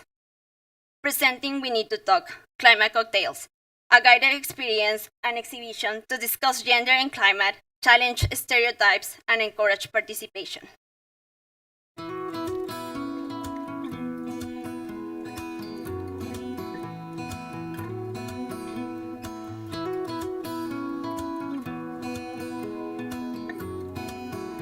Yeah, I want to know what your answer Like having a gender lens on climate, it's important because when it comes to climate disasters, Grassroots level, it's females, mostly. Yeah, like if I had children, then it's very easy, right, to care about the environment. women kind of learn how to take but men don't know.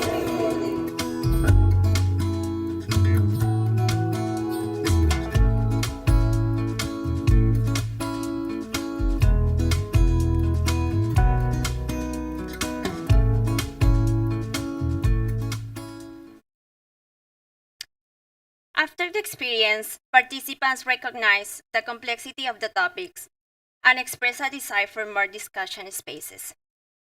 Finally, a conversation with an expert revealed a significant opportunity to bridge the gender gap and spur action by reshaping the narrative around gender norms from a young age and weaving climate discussions into early education. So hopefully, we don't need to deal with these issues anymore. But what are the challenges that these younger generations are already facing? In a survey conducted in partnership with Global Classroom Program with 16 middle schoolers, I learned that 66% of them reported feeling concerned about climate change. 70% knows a little about it, and 50% report lack of time and support as the main reasons to take action. This shows a disconnection between concern and action due to lack of time, knowledge, and support. Seeking to help teens address climate concerns and take action, I envision Green Minds. Green Minds is an educational and gamification app designed for teenagers between the ages of 12 and 16 to foster collective action, climate literacy, and optimism. Challenges are the main feature, enable teenagers in actionable missions and invite their friends to participate with them. They will also set learning goals at their own pace and get daily missions as part of the challenge. As they progress, they will receive encouraging messages. Once the challenge is over, they will access an impact report to visualize their contributions, learn from peers, and earn points and rewards that can be exchanged for sustainable products. Some of them, like Kiki, told me it's time for a change, and I couldn't agree more. At only 12 years old, she acknowledged the challenges ahead, but her conviction fuels my hope. Hope that I envision spreading forward as part of my designs and work. This journey started 2 years ago, and I'm standing here today thanks to many people that have supported me along the way. A huge and special thanks to my parents for being my biggest fans, and to that girl who chose to move to New York and believe in change. Gracias.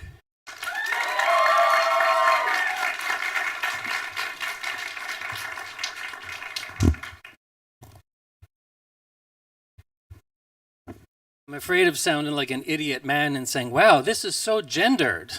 To which all women would say, yes, Alan, everything is gendered.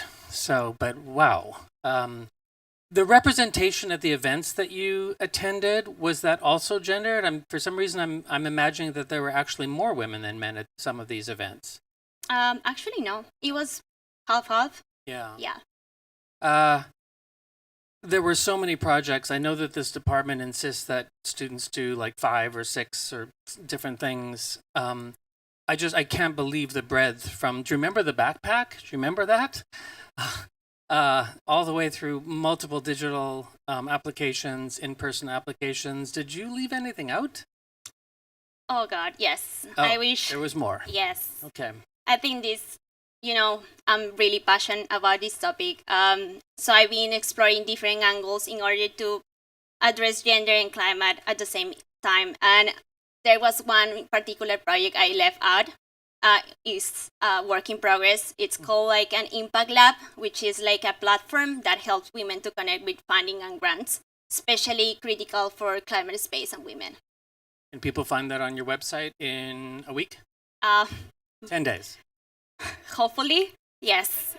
2 weeks. All right. Thank you so much. Thank you, Alan.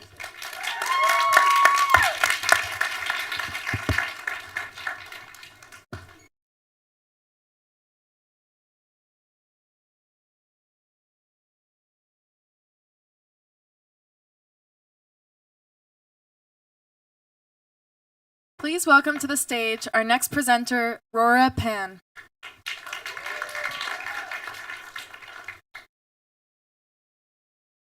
Neurologist Sigmund Freud said the interpretation of dreams is the royal road to a knowledge of the unconscious activity of the mind.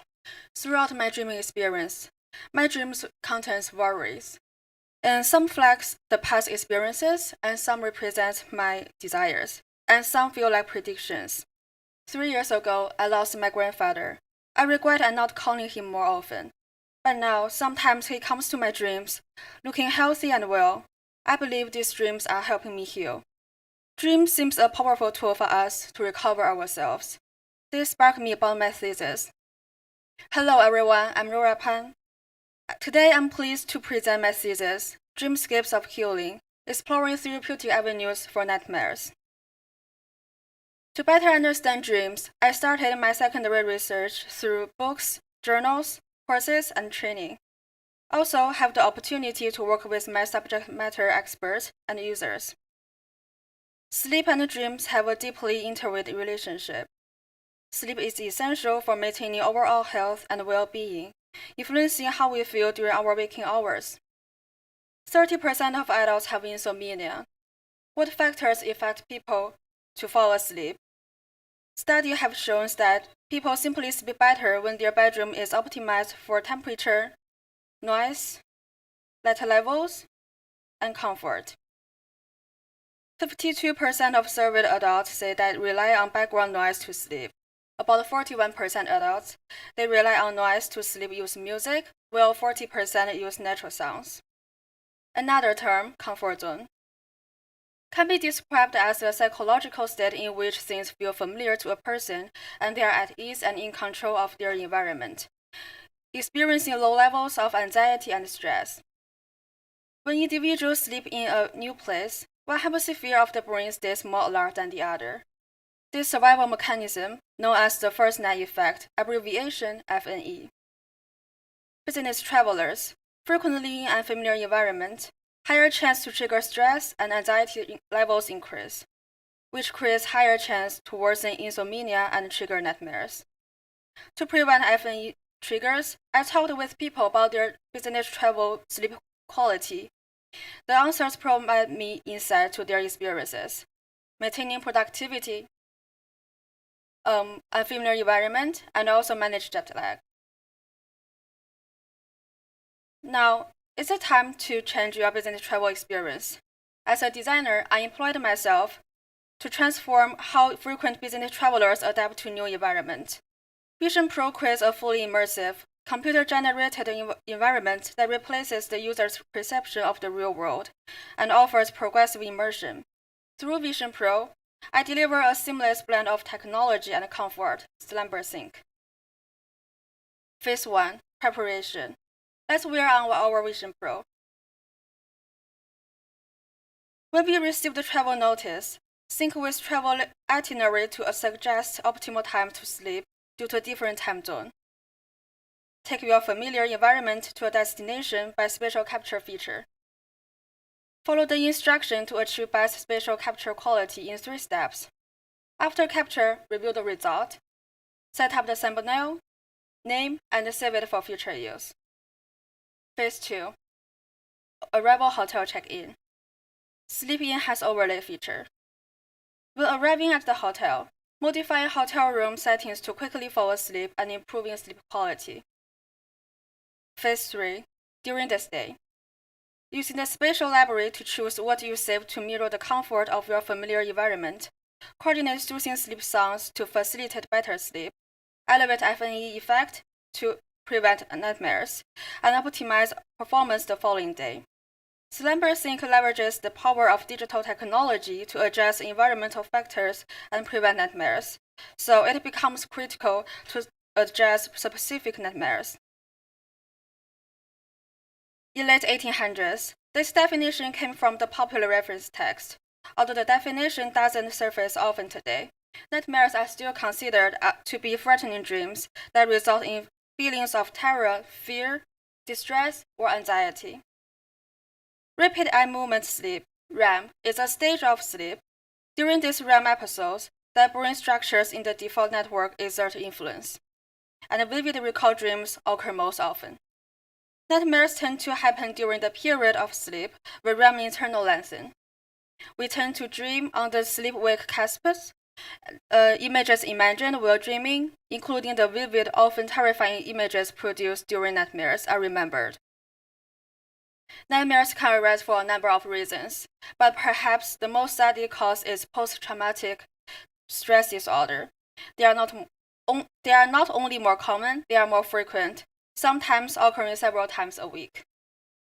To provide PTSD nightmare sufferers with observed consequences and decreased physiological and psychological functioning that guides users to peaceful night and rejuvenating morning, I conceptualized Lumineo, a therapeutic sleep device compatible with wearable technology and sensory stimulation to address PTSD-related nightmares.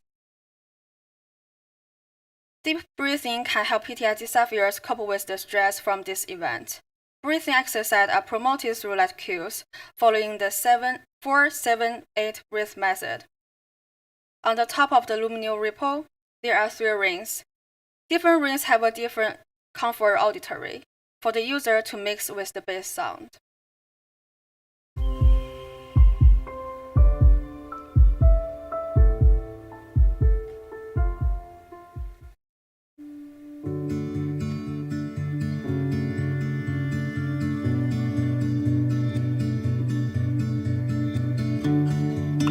Sound hypnosis to help elevate nightmares and promote a smoother transition to sleep through sensory, auditory, and visual stimulation.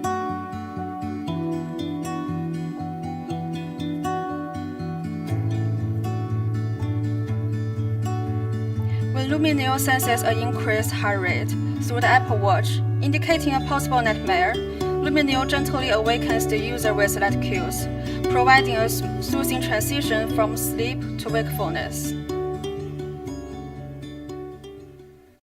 Our emotional and mental states play an equally pivotal role.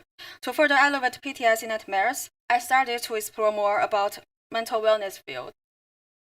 During the talk with my SME therapist Jamie Kao, she points out the belief that everyone's mental health journey deserves support. When people have mental wellness issues, professional help could be the first choice, but some of them, they refuse to see a therapist or drop off the session. I posted a question online: what influenced your decision to stop attending therapy sessions? I received a number of responses from online participants and my interviewees. This answer struck me in particular. I stopped going to my therapy sessions because my therapist isn't always available when I need to talk. So for patients struggling to get timely appointment with their therapist for mental health treatment, what they do, and what can they do to help themselves? Informed by the interviewee's response and Jamie Cao's insight, I probed into self-coping strategies, specifically examining how individuals might navigate their mental health and recover from nightmares in the period between psychotherapy sessions. To enrich the understanding of healing potential, consider the guides from psychotherapist Terry Levy: let users feel safe, build a positive view of themselves, and create trusting and secure relationship with them. A sense of hope is the basic part of this process. Introducing TheraPub, a digital platform dedicated to mental wellness. TheraPub not only supports user tracking and managing their mood, but also actively contributes to building that vision of a hopeful future, helps users identify patterns in their emotional well-being, and encourages proactive self-management of their mental health. Enhance the user's experience with motivational message from VirtualPub and the opportunity to exchange activity photos with your pub for emotional support. View the step details for how you and your pub achieve this self-motivation. TheraPub offers grounding skills games, employing techniques such as color identification and sound recording to help users control their symptoms by turning attention away from thoughts, memories, or worries, and refocusing on the present moment. TheraPub makes the process of grounding skills not just therapeutic, but also engaging and interactive. For those who need more direct support, TheraPub facilitates connection to professional therapists. The platform ensures a respectful and supportive therapist connection by recommending that changes in therapists only be considered after at least 3 times. To foster a sense of community and ongoing support, it offers users attending community events to share their experience, reinforcing that no one is alone in their mental health journey. TheraPub distinguishes itself not only through its interactive features, but also through its approachability and practical utility. In mental health management, my SME college counselor Andrew Liu shared her insights after TheraPub's usability testing. She underscores the platform potential as a valuable tool in therapeutic settings, setting users in managing their mental health proactively between professional consultations. As scholar Zhenhuan said, "You can't stop the waves, but you can learn to surf." Let's master techniques to effectively manage and navigate these challenges and empower ourselves to surf through the nocturnal waves of our dreams. Thank you.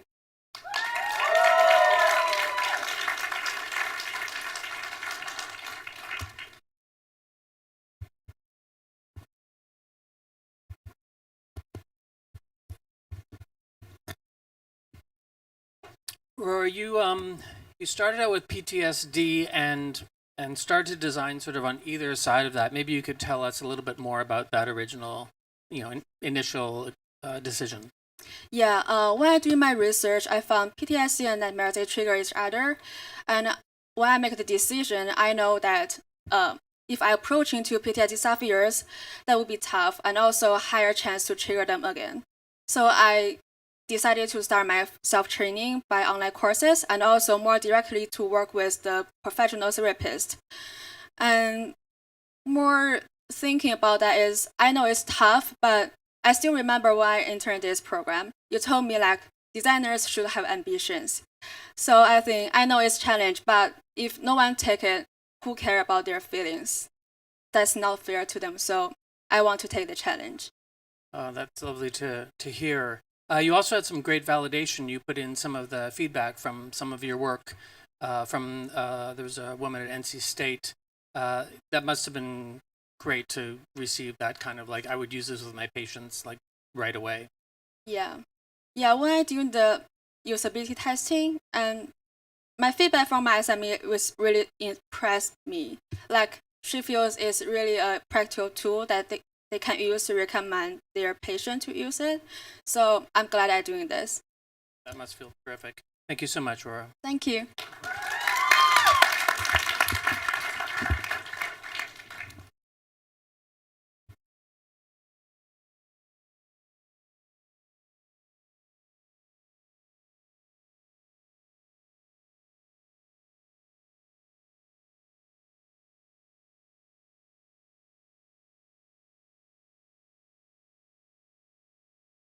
Please welcome to the stage our next presenter, Ria John.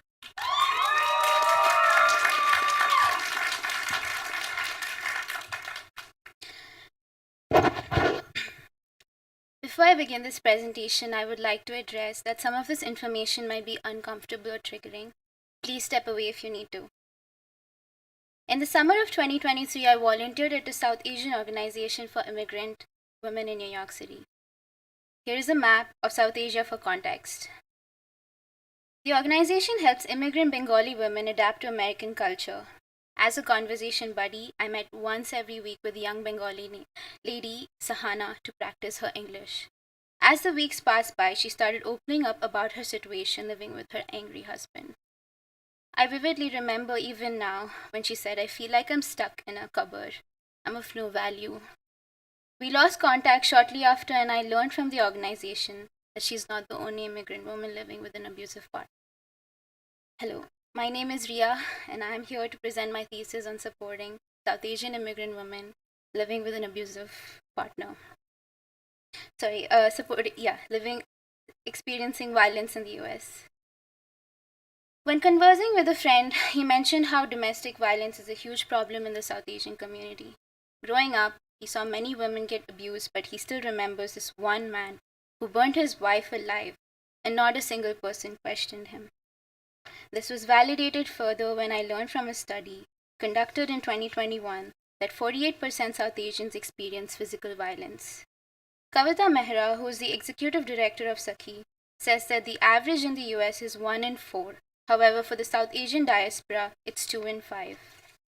To understand this problem, I spoke and heard from various subject matter experts, such as domestic violence advocates, researchers, and psychologists. From them, I learned that over half of the survivors served by South Asian TV organizations are immigrants. Moreover, there's a huge gap in the data available in comparison to the number of cases being reported. The studies that exist on databases are minimal. Not only that, most of the research available date back to the early 90s and 2000s, with the emergence of a few recent studies visually represented like this. My subject matter expert, Margaret Abraham, revealed that apart from underreporting, if you look at statistics, there are no national studies. In order to get access to more resources and funding, there needs to be a systematic form of data collection. Yet, in 2021, 26 TV organizations across the US received 43,000 requests of help. So why is there underreporting? I conducted a co-creation session to understand how a South Asian woman is perceived in her community. We had conversations around abusive relationships in South Asian households and rewatched clips from mainstream South Asian entertainment media. From the conversation we had, it was clear to me that abuse is normalized in the South Asian diaspora. This was validated when one of my participants said, "I did not know domestic violence organizations existed until you mentioned it." As the co-creation progressed, it kept getting more interesting. I asked my participants what they would do if they were the opposite gender.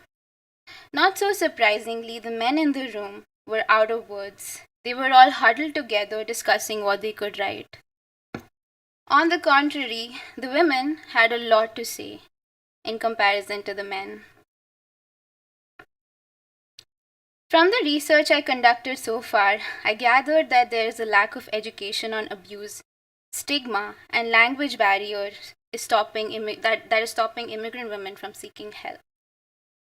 This was further validated by Amrita Doshi, who said that going to a DV organization would probably be the 10th step. So how can we help South Asian survivors seek help discreetly? Introducing my first design intervention, Mehfooz, a one-stop AI chatbot for South Asian survivors to get access to resources in their preferred language. Mehfooz could be accessed through a simple Google search or by scanning the QR code. Let me walk you through Mehfooz through Sahana's eyes. She finds a poster in a women's public bathroom. Intrigued, she scans the QR code. Then opens up Mehfooz chat. She chooses her preferred language. The chatbot confirms with her if she's in an emergency situation and then lets her ask her question.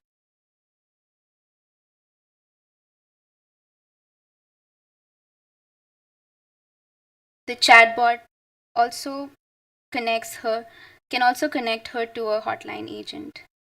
If Sahana senses danger, she can click the X and the website would take her safely back to the Google search page. Going back to Sahana's story, I realized that I was almost like her personal diary.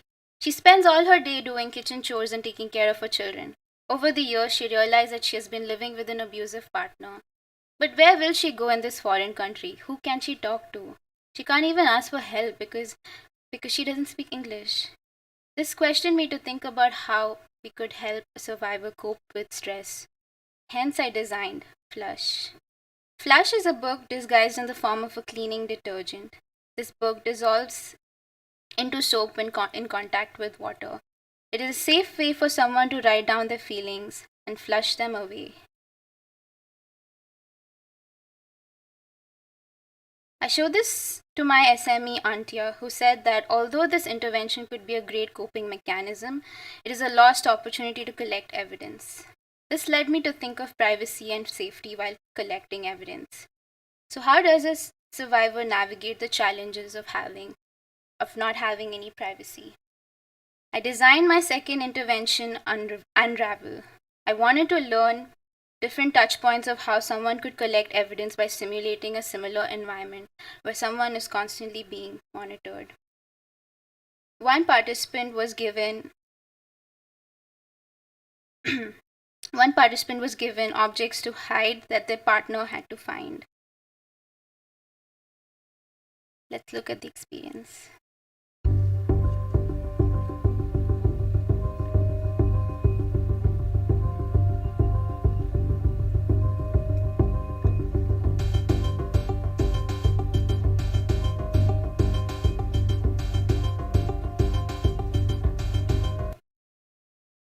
The feedback I got from the experience was that hiding things in a limited span of time was a challenge. Introducing my last intervention, Noor. Noor is a safety box for South Asian survivors who are trying to document their journey discreetly. Stereotypically, menstruation is a stigma in the South Asian culture. Men stay away from interacting with period products. Using this to her advantage, Noor is disguised in menstrual packaging where women can safely store items they want to hide. It's also available in different languages. Let's see how the product works.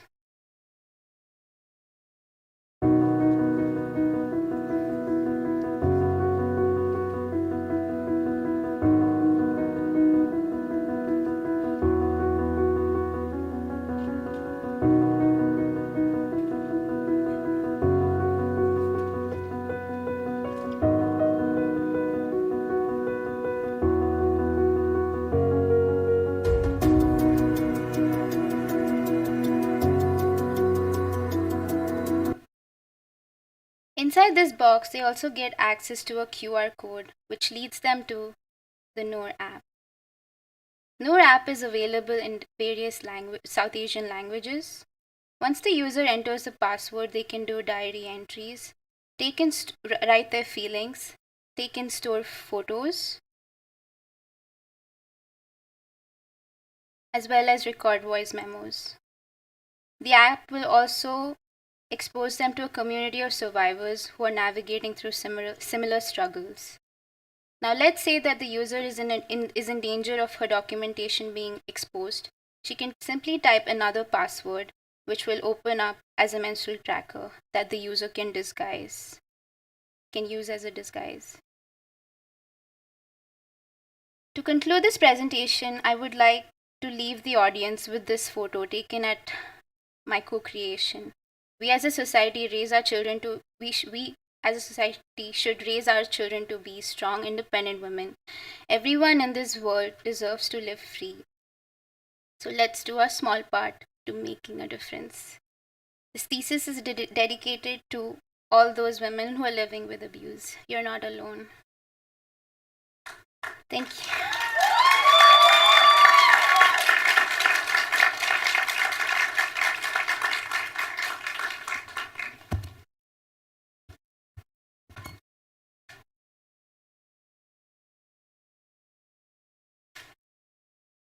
Ria, thank you so much for committing to this topic. Designers so often want the fruits of their labor to be noticed and to be conspicuous. And look at me, pay attention to me, buy me, subscribe to me. You're designing for things that can't be noticed, shouldn't be noticed. Was that a completely different design experience for you for the past year compared to some of the other projects that you've worked on? I'm curious about this. Yeah, actually, that was a different approach. Concealing things is actually more difficult than showing off something, and I didn't realize how hard it would be to conceal, and even just from the perspective of a woman who's living in abuse, her life is really hard, and concealing constantly, it's a constant battle. I'm wondering if you could talk about some of the challenges in doing the research. Yeah, I think one of the biggest challenge that I personally faced was like getting people to talk. And since it's a very like sensitive topic, it was really hard to like get that human, personal touch. But yeah. And you had mentioned some cultural barriers as well. Yeah, I think during my research, I realized how, when you do your research, you realize how there are these things that that goes unnoticed. And I remember when I read this quote in an article that violence is basically anything where you don't have a choice. And that really changed my perspective because I never thought of it that way. Wow. Thank you so much. Thank you.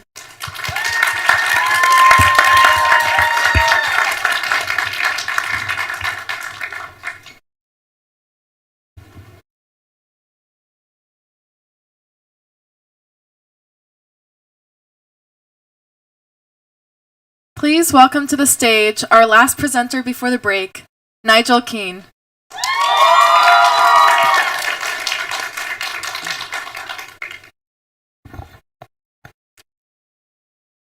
Hello, my name is Nigel Keane, and my thesis, Foot Forward, investigates the intersection of performance footwear and sustainability.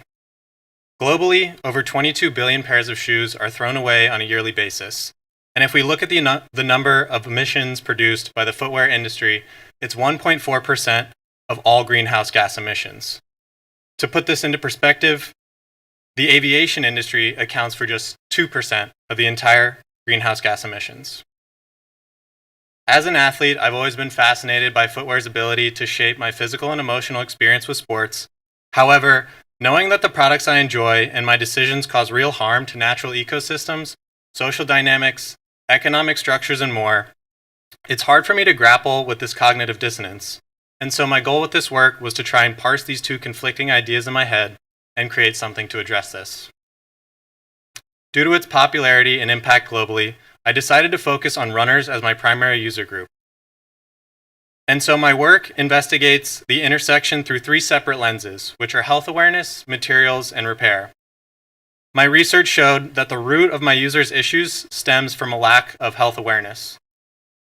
A surprising fact that I discovered is that over 70% of all runners will sustain an overuse injury in a given year. The common causes of this are runners either going too far, too fast, or running too soon after an injury. A key insight that I synthesized from my research is that runners lack the awareness and understanding of their own body's needs, which leads to suboptimal health outcomes and consumptive behaviors. To address this issue, I designed Rest Day, an experience-based app for distance runners to promote healthier habits around recovery, injury prevention, and buying decisions.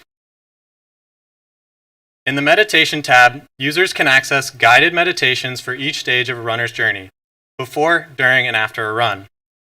The prompts ask runners to detect areas of their bodies that are showing signs of discomfort and pain to better diagnose the precursors to injury.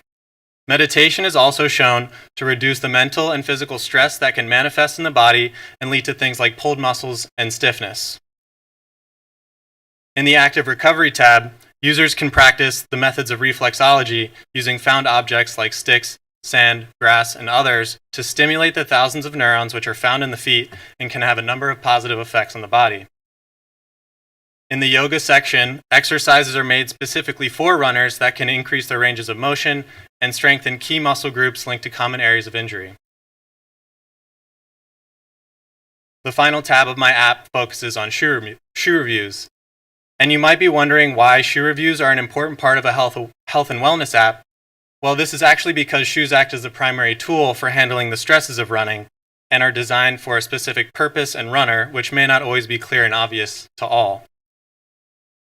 And so this section allows for users to find reviewers that have either a similar foot shape, body type, or running style to them. And this can make footwear information more accessible, easier to understand, and help runners to find shoes that fit better and get used more. Let's take a look at how it works.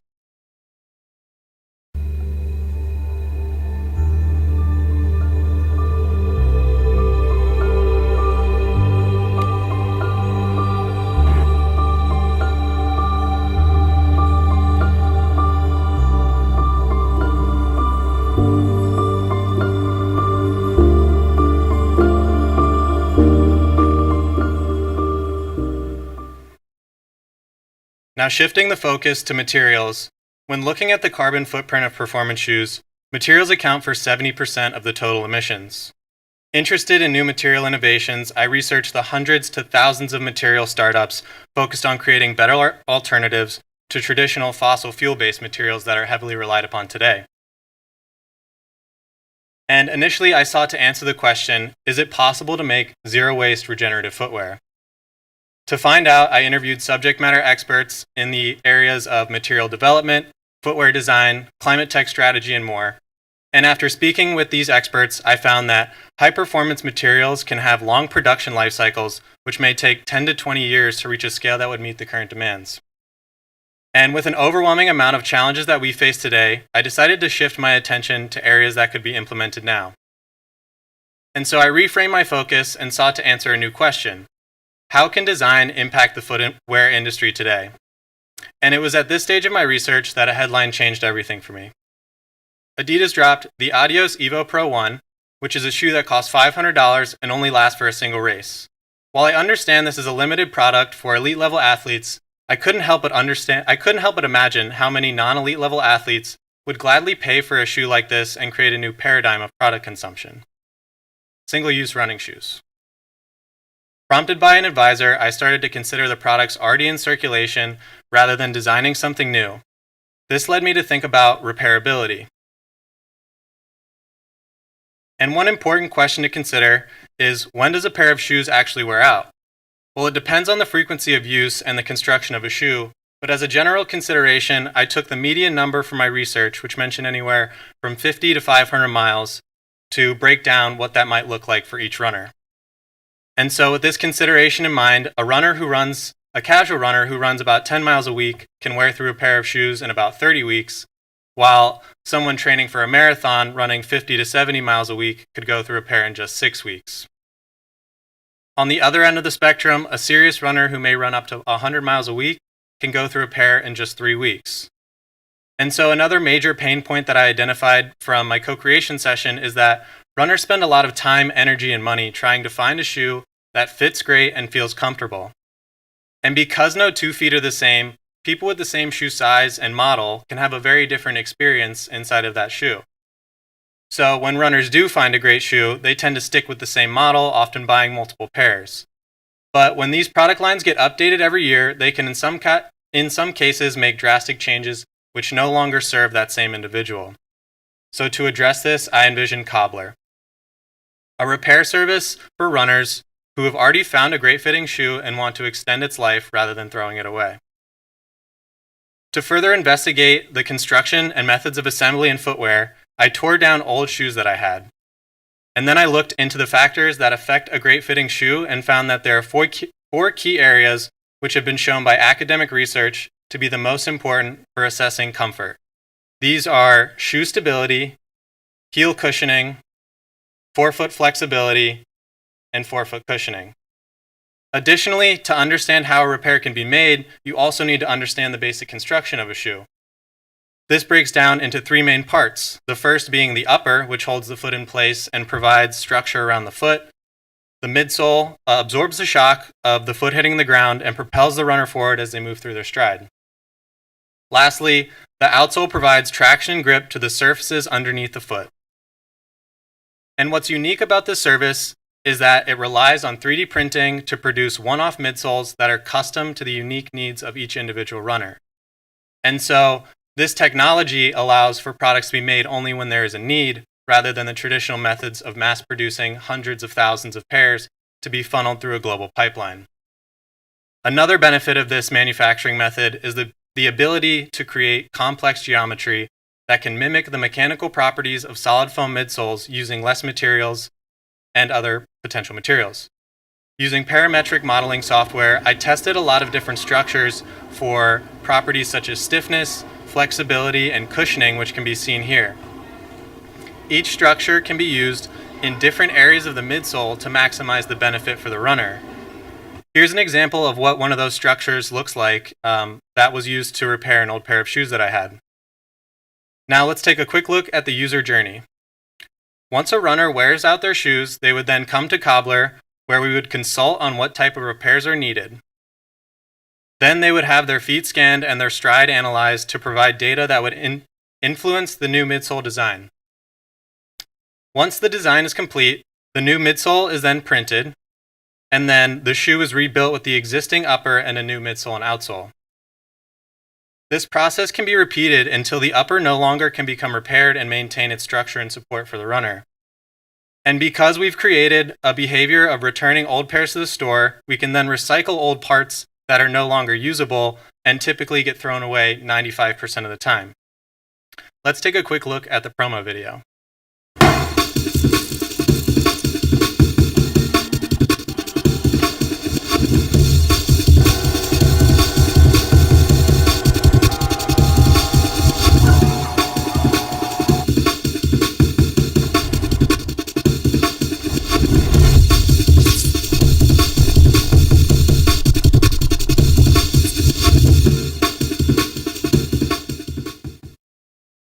In addition to the physical product design and service design of Cobbler, I also imagine what the digital experience might look like to complement the brick and mortar service. And so the app offers the users the ability to track their repairs over time and input feedback on the performance of each repaired shoe run by run. Through my design interventions, I hope to make consumers more intentional with their decisions and build a culture around repair. To conclude, I want to thank Molly and my mom for their support, my classmates, my professors, and the subject matter experts that so graciously gave me their time. I couldn't have done this without any of you and appreciate all that I've learned throughout this experience, so thank you.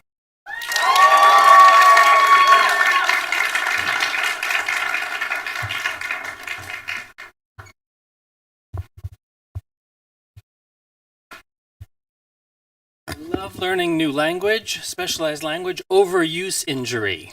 Yep. Like our laptop might be having a little overuse injury that the tech team can look after while you're all having a little break coming up. You made a lot of stuff for your thesis, and I know that you had particularly a lot of fun. Mm-hmm. You are a thinker and really interested in sustainability and materiality, but you're also like a tinkerer who likes to make stuff. I think a lot was left out. Maybe you can tell us a couple of the things that you engaged in that you didn't have enough time to put on the screen. Sure. So yeah, in the beginning, I made a conceptual product, which was a compostable rain jacket. I also, with the shoe repairs or the shoe breakdowns that I did, turned them into a lamp with also the use of mushroom mycelium. So I explored different bioplastics and materials and just, tried to make as much stuff as I could and whatever sounded interesting at the time. And you plan to take these as like central themes in your career moving forward, right? Absolutely, yeah. I think a lot of my work is around upcycling, recycling, and founding value in things that are typically seen as trash or thrown away. And so that's kind of been a through line of everything design-wise that I've done so far. You have some teachers to thank for that? Oh, absolutely. Suma Reddy, for sure. HK's here. HK as well. I think it's great. I think that design and industrial design in particular needs you, and I'm excited for your career ahead. We're going to wrap up and invite our audience to have a little snack with us outside. But I thought before we do, I'd help read off some of the topics that we've had in this first half. Sure. We had climate migration, rough and tumble play, menstrual confidence, dance and AI, empowering women and youth as agents of action. It's a little long one, that's okay. Therapeutic avenues for nightmares, and domestic violence, running and consumption.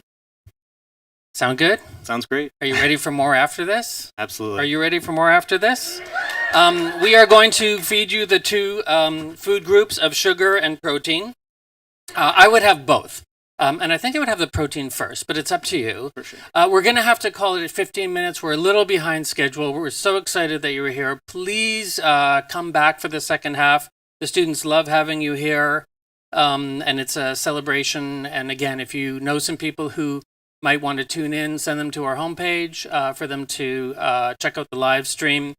Thanks for wrapping up this half. Rohitha, thank you for starting off this half, and we'll see you back in about 15 minutes. Thanks, everyone.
To the second half. One person I didn't introduce, Emma Brigot, is the voice of Goddess, so maybe you can meet her here. Could you say a little something?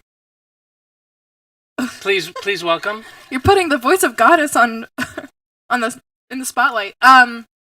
Well, welcome back. I hope you enjoyed your snacks, protein and sweets, and that you're fueled for the next 7 presenters. Couldn't have written better. So, if you want to start walking, please welcome to the stage our next presenter, Heba Jalil.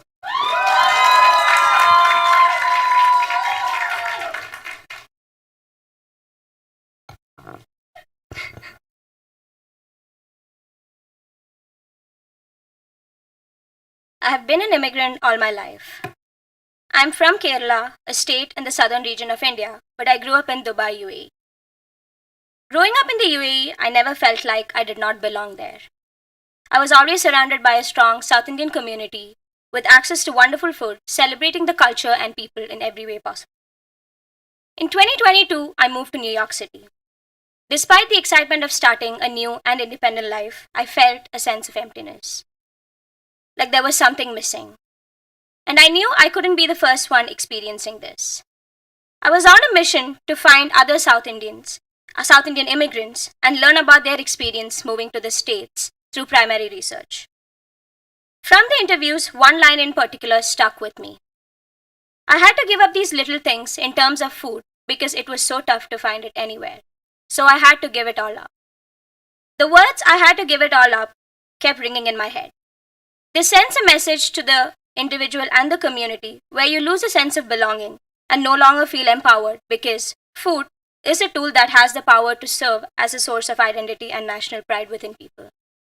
Hello everyone, I'm Heba Jalil, and today I will be presenting my thesis titled "We Too Belong Here, Uniting and Strengthening South Indians Through Community Collaboration." This is a map of India. South India comprises 6 states: Goa, Karnataka, Kerala, Tamil Nadu, Andhra Pradesh, and Telangana, renowned for their diverse art, paintings, classic dance, and rich architectural heritage. Despite this cultural richness, South Indian art remains notably absent from art archiving websites. Harini, a South Indian dancer based in Chicago, talks about how there was no representation for South Indian art in a course that was about Indian art history. This is when I began my thesis journey. I started with an experiment where I asked the question, how can we create a buzz about South Indian culture in New York with low risk and high excitement?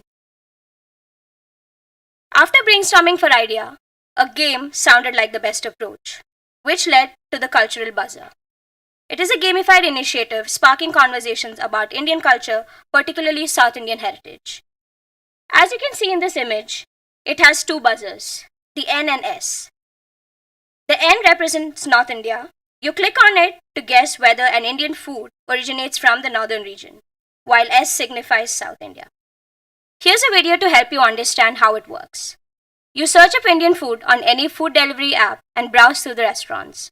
You start quizzing your friend by asking them to guess if they think a particular restaurant serves North or South Indian food by clicking on the buzzer and see if they get it right.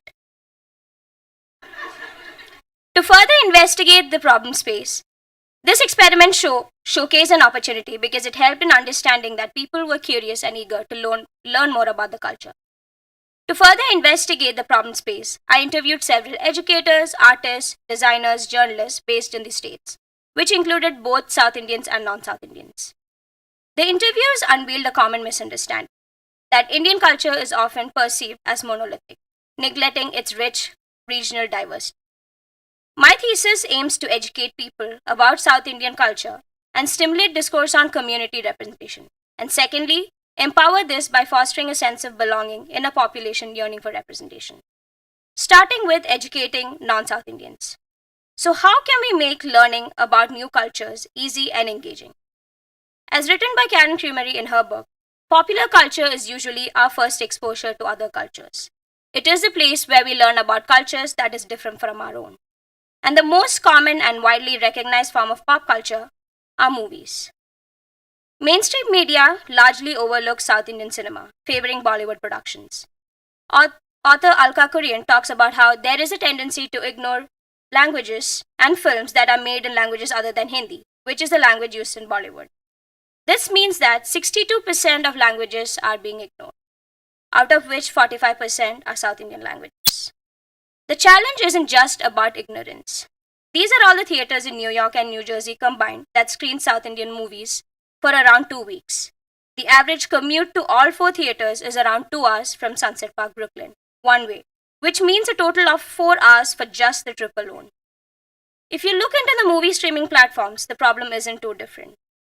Even though the number of South Indian movies being streamed are slowly improving, the difference between the availability of these movies on Prime Media in India and the US is massive. This clearly shows that there is limited and inconvenient accessibility to these films. I seek to bridge this gap through a series of initiatives and experiences, starting with Spice Stories. It is a South Indian twist to dinner and movies. Crafted by the South Indian community in the US, Spice Stories is a subscription-based kit that blends South Indian films and recipes. How it works is very simple. First, through the website, you place the order by completing a quiz. The quiz includes questions about your food preferences like spice tolerance, any diet or allergy restrictions, how comfortable you are with cooking, and questions about your movie preferences, like what your favorite genre is, what you're in the mood for, the length of the movie, etc. Once the quiz is completed, you sign up, choose the subscription plan, and add the delivery details like date and location. The kit is then delivered to your doorstep, which includes all the ingredients required to prepare the meal, a brochure with the recipe, and a QR code to access the recipe and the movie selected for you. Spice Stories is created for a market that is hungry for authenticity and connection. The young adults between the age of 18 to 34, which in New York alone constitutes 2.5 million people. And secondly, for both second generation and homesick South Indians. My next experience expands on the concept of Spice Stories from an individual to a community level. Introducing A Way Together, a cultural potluck and movie night experience fostering a sense of community through shared experiences. Each participant was given prompt cards with questions related to their association with food, culture, special occasions, and so on. At the end of the potluck, everyone was gifted a cookbook called The New Family Recipe with the recipes of all the dishes of the night. Here's a video of how the event went.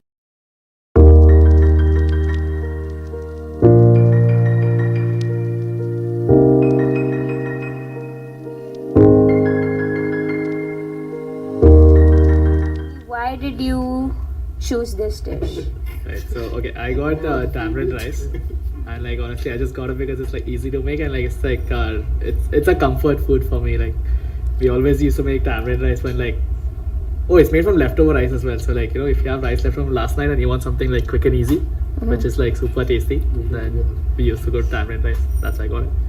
Prompt is, are there any special occasions or celebrations in your culture that involve this particular food? So I brought the ghee rice, and my strongest memory with the ghee rice was Eid at Heba's house, which we've done many times. So that is the occasion and it's very special.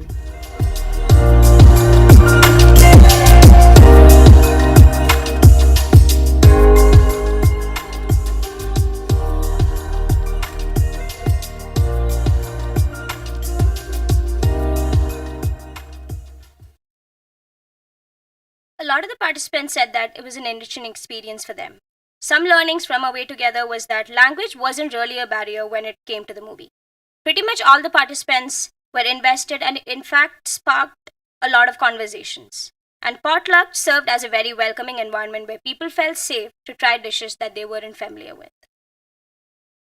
The idea of how movies sparked conversations intrigued me, and hence I wanted to investigate it further. So I looked into ways of using film as a conversational and educational tool. Researching to a greater extent on the representation of South Indian cinema in popular media, I discovered that when a South Indian character is portrayed in Bollywood and Hollywood, it is purely done for comic relief. And this has been going on for decades. Ann Keto, a journalist and design critique, mentioned that people within the same country were perceived differently based on their geographical location. That people from the southern part are considered backwards and less sophisticated. I facilitated a workshop called Lights, Camera, Action to examine this stereotypical pattern. During the workshop, the participants watched a series of clips from popular Bollywood and Hollywood movies and TV shows that portrayed South Indian characters. Each participant was then given a template with questions related to stereotypes, cultural depictions, what elements they found offensive, and what parts they enjoyed. In the end, they were asked to recreate an original scene that was authentic and non-offensive. The co-creation was extremely insightful. One of the participants spoke about how cinema is art and it is something that shouldn't offend anybody. A lot of the participants mentioned how most of the characters were exaggerated, so making them more real and relatable to the audience is something that definitely needs to change. And lastly, the reason why most scenes were offensive or stereotyped was because these stories are written by people who have limited knowledge about the South Indian culture. So why aren't more stories being written by people who understand the culture, which is the South Indian artists and filmmakers? During my conversation with Michael Chung, he spoke about how he has never worked with a South Indian throughout his career. There is a lack of opportunity for South Indian filmmakers because there is no one to represent them in the decision-making process. And so I envision Kala Collective. It is an online platform that connects South Indian artists and filmmakers in the States to support each other, share professional opportunities, and find various collaborative projects. The app has two main features, collaboration and network. First, let's go through collaboration. Similar to a dating app, you choose the creator or artist you want to work with. You can filter these artists based on their location, age, etc. You skip until you find someone you want to collaborate. You connect with them, message them through the app, and on your account page, it shows details of all your ongoing collaborations and events you've registered for. Moving to the networking features, it shows a list of all the events that appears or is in your area. You choose the event you like, which provides details of when the event is happening. And when you click on the register, it takes you to the corresponding Eventbrite page through which you can get the tickets. This platform addresses the glaring absence of dedicated spaces for South Indian creatives, facilitating collaboration and professional growth. Before I end my presentation, I wanted to mention someone special whom I lost a few years ago. Someone who loved food and movies as much as I did. This is for you, Dilip uncle. I want to thank my family, Zeba, Basil, Hema, and Suhail, for being my biggest cheerleaders, and my POD family for being the most wonderful support system. Thank you.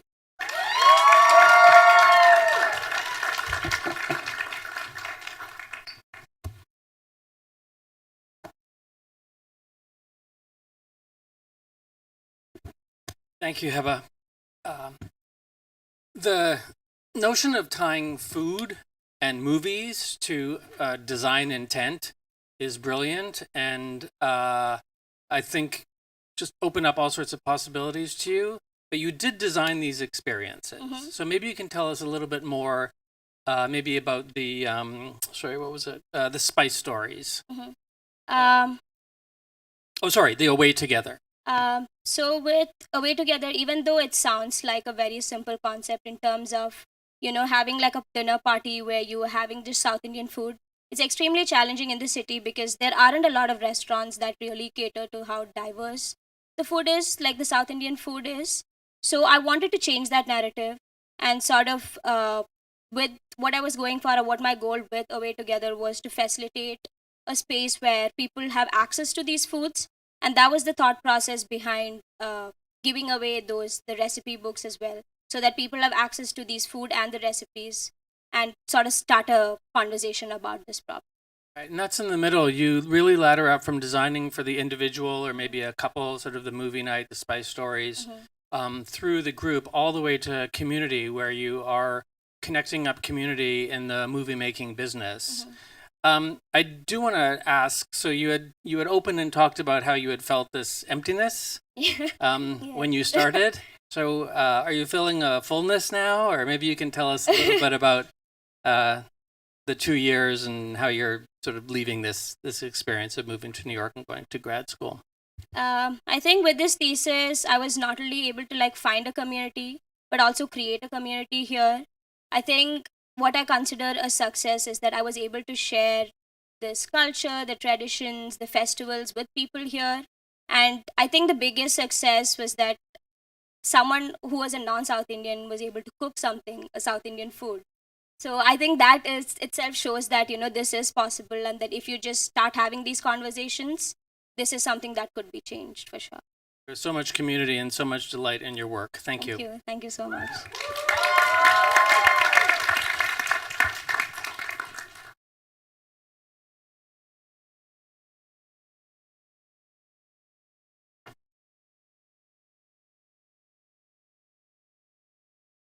Please welcome to the stage our next presenter, Shen Xie.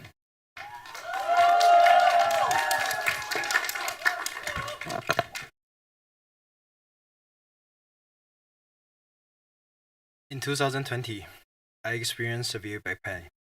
Despite resting and getting enough sleep, the pain continued and even worsened over time. It only eased when lying down, eventually leading to severe headaches. After a year of trying different treatments like pain relief medication and injection without lasting a relief, a friend studying physical therapy gave me a new idea. She suggests my issue might be related to my body structure, which led me to try physical therapy. In physical therapy, I underwent treatments such as gua sha and acupuncture. These treatments specifically target fascia adhesion, employing external forces to relieve the tightness causing my pain. But what exactly is fascia, and why is it important? Let's dive deeper. Fascia itself is a critical connective tissue that envelopes muscles, blood vessels, and nerves, which when stressed, tightens and cause significant discomfort. The root cause of fascia adhesion including trauma, repetitive movements, and a sedentary lifestyle. As a design student with no major trauma and repetitive physical tasks, it became more clear that my sedentary lifestyle was likely the cause. Hi, my name is Chen. My own health challenges from a sedentary lifestyle lead me to my thesis, hacking public space, creative approaches to enhance active living and health wellness in public areas. Given the cause, I analyzed my own lifestyle to identify why I was affected. As a busy design student, I had little time for physical activity, which continued in my professional life, making lifestyle changes even more challenging. The realization about my own lifestyle issues made me see a bigger problem affecting many students. Surprisingly, research has shown that half of US college students are not active. Physical inactivity is defined as failing to meet recommended levels of aerobic and muscle strengthening activities. The PA guidelines suggest at least 100 to 300 minutes of moderate intensity aerobic activities weekly, alongside with muscle strengthening activity twice a week. Further research highlighted that only 28% of college students meet both aerobic and muscle strengthening guidelines. To understand the depth of this issue, I spoke with individuals who have experienced similar transition from student life to working full-time. I would like to introduce a quote from my interview that further supports my point. The transition from being a graduate student to a full-time worker has significantly altered my lifestyle. The long hours of sitting have resulted in neck discomfort, and the fatigue from commuting leaves me too tired to engage in gym workouts. Given the insights from the court, I'm curious, how might we design intervention within public spaces such as office or studios to facilitate increased movement for individuals throughout their daily tasks? Introduce my momentary approaches to these scenarios, Celebrate Catch and Jump Dunk. My first solution, Celebrate Catch, is a device that encourages spontaneous celebrations through simple movements like high fives, adaptable to any space, make every little success enjoyable and active. Now let's take a closer look at Celebrate Catch in action.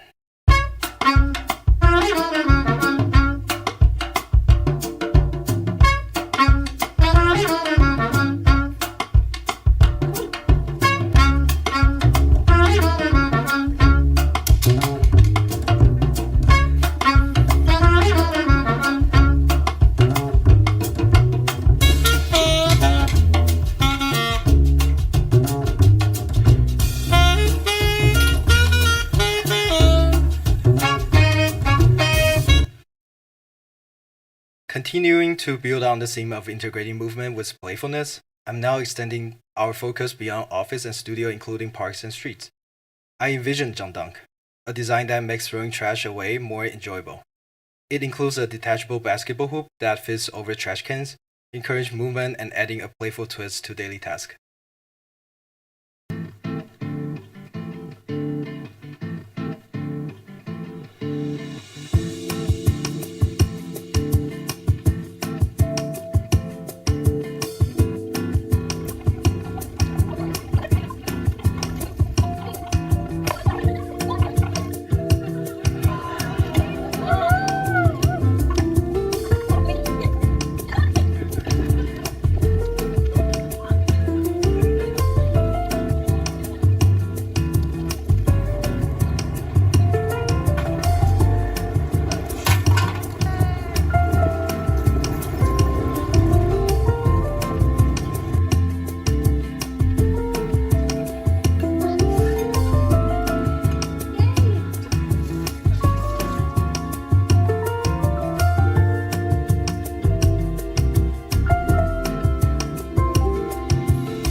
To gain a deeper understanding of daily activity levels and attitude toward exercise, I facilitated a workshop aimed at fostering collective participation and exchanging perspectives. The primary goal of our workshop is to gain valuable insights into participants' perspectives on active living, visualizing their daily routines, and identify the obstacles they face in adopting and maintaining healthy habits. In this workshop process, participants gain a better understanding of their daily agendas and identify potential times when they are willing to engage in moderate exercise. From our discussions, 3 primary obstacles emerged: time constraint preventing attendance at gym or sports classes, location barriers to workout access, and the financial costs associated with being active, such as nutrition supplements, try different sports, and purchasing sports equipment. Despite these challenges, there is a clear interest in integrating moderate exercise during certain times of the day. The data shows that people in major US cities spend about 40 minutes daily waiting for public transit. That leads me to ask, how might we leverage this waiting time to promote physical activity? If we can transform this idle time into opportunity for exercise, we could significantly enhance daily activity levels. Introduce Metro muscles. This strategy place leg press installation in urban areas like subway station and parks, encourage people engaging in muscle strengthening exercise during their commutes.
To understand and address obstacles to active living, I consulted with physical therapists, personal trainers, and gym owners. Their insights on the challenges their client face have helped me identify key barriers to regular physical activity. Experts emphasize that 2 crucial challenges: the importance of visualizing daily progress and the difficulty in exploring and guiding sports habits. Overcoming these obstacles is vital to enhancing individual sense of accomplishment. So how might we develop a system of incentives around menstrual muscle to motivate participation and reduce barrier to physical activity, while fostering community engagement and friendly competition? Introduce Heartbeats. Heartbeats complements the physical installation of menstrual muscles by adding a digital layer to track physical activity. This app gamifies exercise, letting users track progress and points for gym passes and equipment, and join friendly competition, fostering an active community.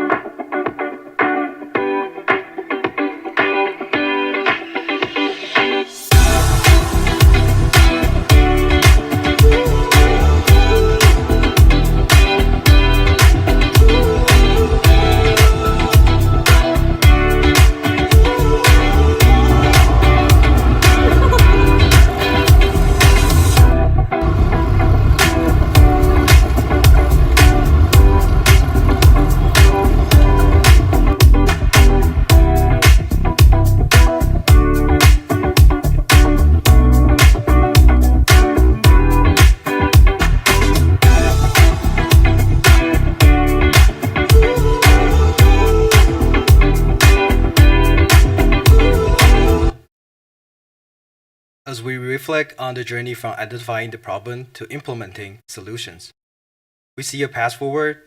Be active, stay healthy becomes more than a model. It's a practical call to action. How might we continue to innovate and inspire changes in public health behaviors? Together, we can make a significant impact on our communities by promoting and facilitating more active lifestyles.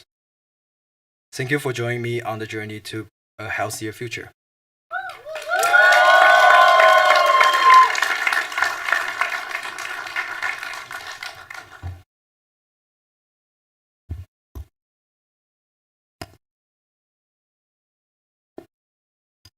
Again, I think we see this notion of delight as such a great tool of design and interaction. You look like you were having fun there. True. It's actually like a fun journey to see like how people really interact with the prototype and see their like feedback and how they get like different experience through all the installation. Actually, Yeah, it started out super light. You brought a slam junk. Was that out during the? Oh yeah. I put that. Yeah, I can put that on the trash can so people can have a little fun with that. Could all the students take their worry and anxiety about today and throw it in the trash can? For sure, Okay. definitely. That's great. Psychological one. But again, just like the lightest weight, I love the video of the person like congratulating themselves versus putting it up in a kind of office coffee area. A little bit more about the reactions from the public installation. That must have been pretty amazing to watch. Yeah, it's a little bit tricky at the time, like you invite people to do that, but after some people like see some of my friends like trying to do the metro muscle in the public, and several people just like join and want to see the reaction. So you can see from this video itself, it's actually pretty fun and like people having fun with that. Yeah, it's contagious. I remember there was a project years ago about it was a student who's doing a project on lines. That people are very attracted to like lines. Like, what is that line? I'm going to go line up, and then when they're in the line, they're not so excited. There's something very attractive about a line. So I think people like lining up to like try this thing must have been like irresistible. True. And actually love the digital component to this, to gamifying it, and people competing in different subway systems across different cities. We can imagine different schools, different communities, and Metro Muscle. It's a great name, right? Yeah. Thank you. Thank you.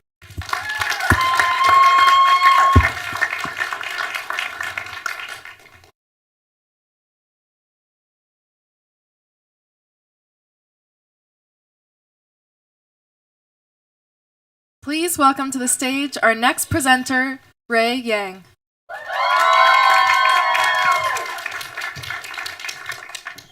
Hi everyone. How many people feel that their smartphone is already an external organ? Yeah, that's a lot.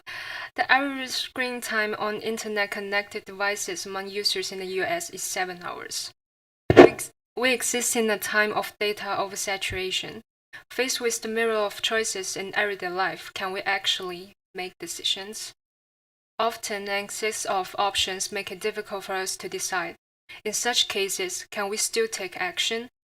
In the end, we often choose to give up the right to make our own choices, allowing others to decide for us. I'm Ray Yang. This is my thesis, Echoes of Autonomy, Investigating Strategies to Strengthen Independent Thought.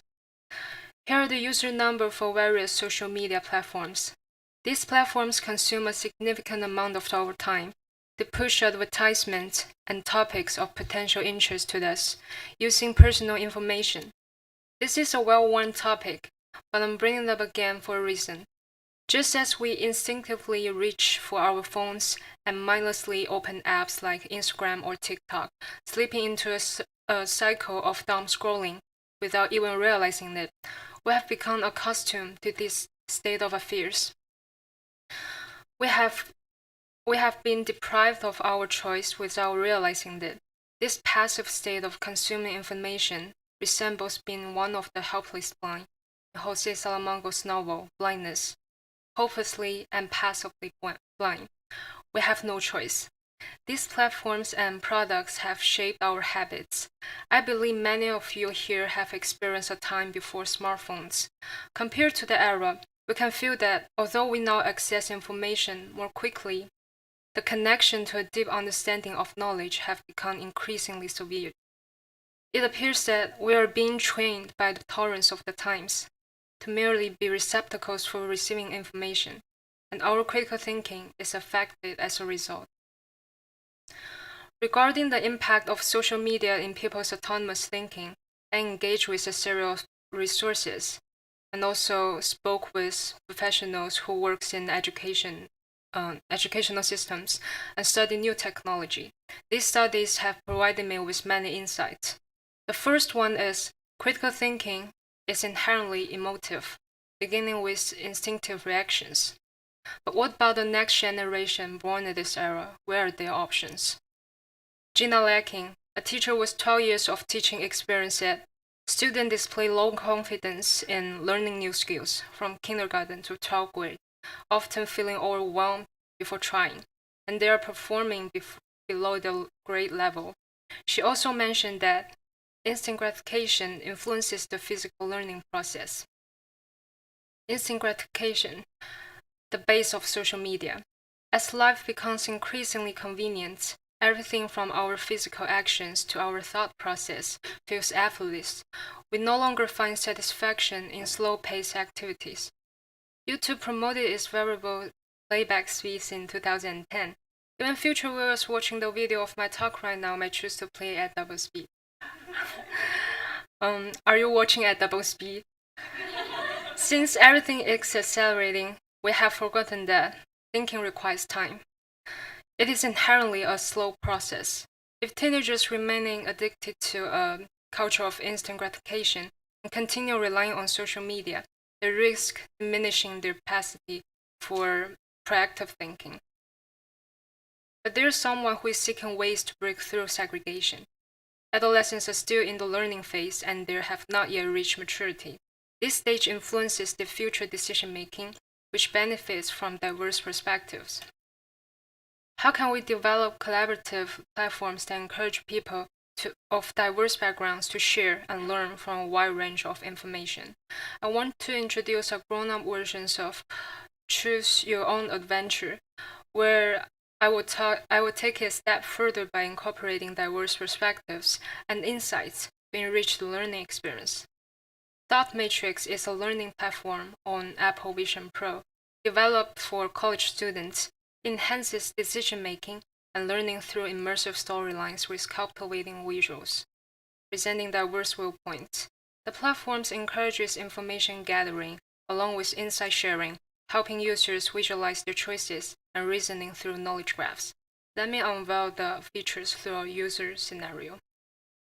Kai is a 19-year-old student who feels overwhelmed and manipulated by repetitive content. He seeks to understand the world from diverse, even opposing viewpoints, and desires a fresh way to access information. Additionally, he is looking for a way for friends to share insights and collaborate remotely. Thought Matrix offers 4 features to address this. First, it guides exploration through stories and choices in different chapters. Kai makes intuitive decisions. Each choice is not about right or wrong, and each connects to relevant knowledge for learning. Second, Kai sees others who made similar choices, like philosophers, authors, or writers. They're offering multiple viewpoints. After he goes through these resources, he can choose to record his thoughts if he has any insight in mind. Third, Kai can explore opposing perspective by changing his choices. So in this example, Kai can not only explore philosophers' ideas, but also will user contributing knowledge. This variation in outcomes piques his curiosity and allows him to revisit scenarios to explore different insights through new choices. Lastly, the companions on the row page let Kai track his friends' progress and join them for discussion. For this example, Kai can join Zion's journey, meet 3 participants there, and opt for call or video chats if divergent answers arise. After he finishes his adventure, he can review his thinking process through his thought matrix and check the relevant resources by clicking on the bubbles. I conducted user testing with 25 participants who provided positive feedbacks. This suggests adopting this format in future classrooms and noting that it appeals to young people and its ability to foster critical thinking and intuitive decision making. One of the 12-year-old middle school students said, "This will definitely help someone understand information better. I think it's a great way to show what it's all about." Furthermore, I have expanded the features of companions on the row. Let me introduce count blocks, which serves as a visual representation of the learning milestones, like trophies showcasing users' exploration and accomplishment. The cone in Chinese can mean space, emptiness, or atmosphere.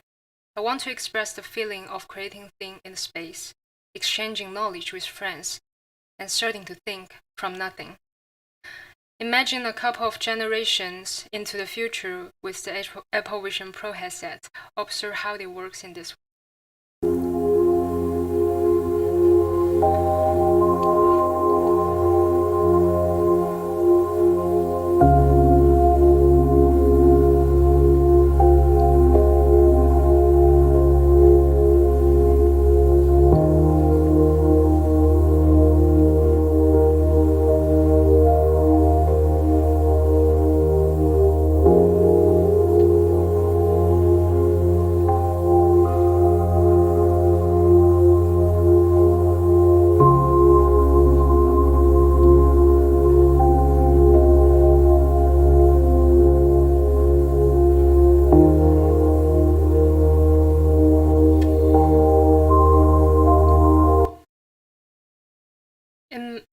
Companions on the row and count blocks help students think for themselves within a virtual world.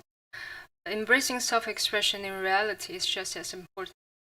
And social media is shaping teenagers' perceptions and behaviors subtly yet significantly. How might we inspire teenagers to value their own ideas, share their stories, and build relationships with others, thereby promoting independent thinking? Drifting Canvas kits help teenagers to enhance creativity and forge authentic connections. Through self-directed activities, users gather their memories, create reflective drawings, and discover others' experience through the drifting postcards. Here's a video showing how it works.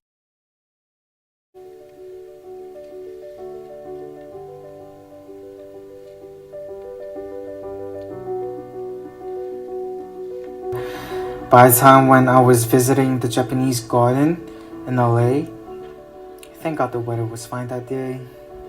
Everything was just so calm and serene. It was good. I remember kind of what I feel when I'm there, and I'm drawing it right now. And I moved to Brooklyn in 2021. It's the first place that I moved to here. I feel like there's a place, a shelter for me to store my memories.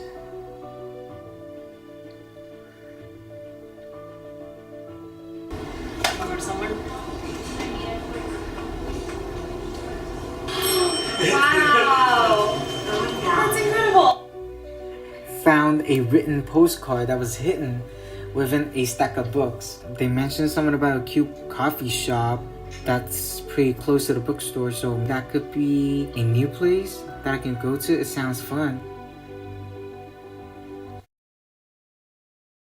So during this process, most participants realize that recalling past items and expressing themselves in this way is very precious.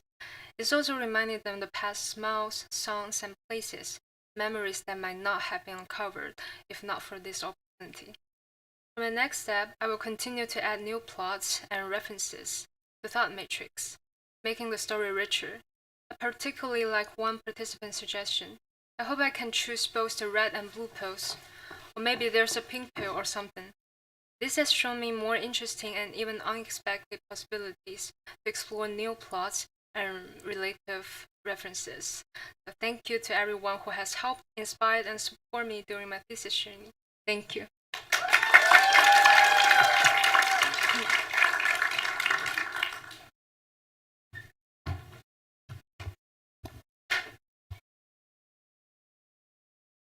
I think that guy ran out to buy an Apple Vision Pro. He's like, now I know why I need this. I love when design collides like seemingly opposite things together. And one of the things you had said earlier, critical thinking is inherently emotive. I love that. Can you tell us a little bit more about that? Yeah, so from my undergrad professor, he said so we firstly should have the reaction first before we have the critical. So he said it's at least half of emotion. Right, it was sequential. Yes. I remember. I love how complex this is. People really think about the future of education, the future of like personal growth through learning, through reading. And I particularly am excited about how you have like the fullest technological intervention and then sort of zero no tech intervention at the end. And you actually end with that.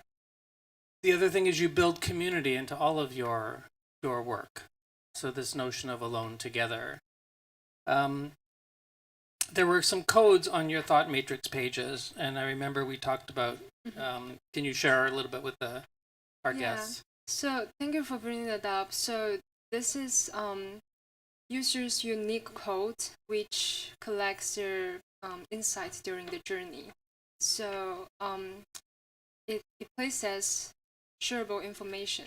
So for example, if I browse your thought matrix, your code will show on my matrix. I'm not sure I made it public, but okay, maybe I shared it with you. Yeah, so and after that you might inspire some of my upcoming ideas. So it's kind of like another type of NFT.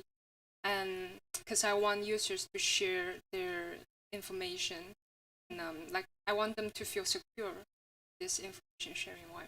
And inspire one another. Yeah, very inspiring. Thank you. Thank you so much.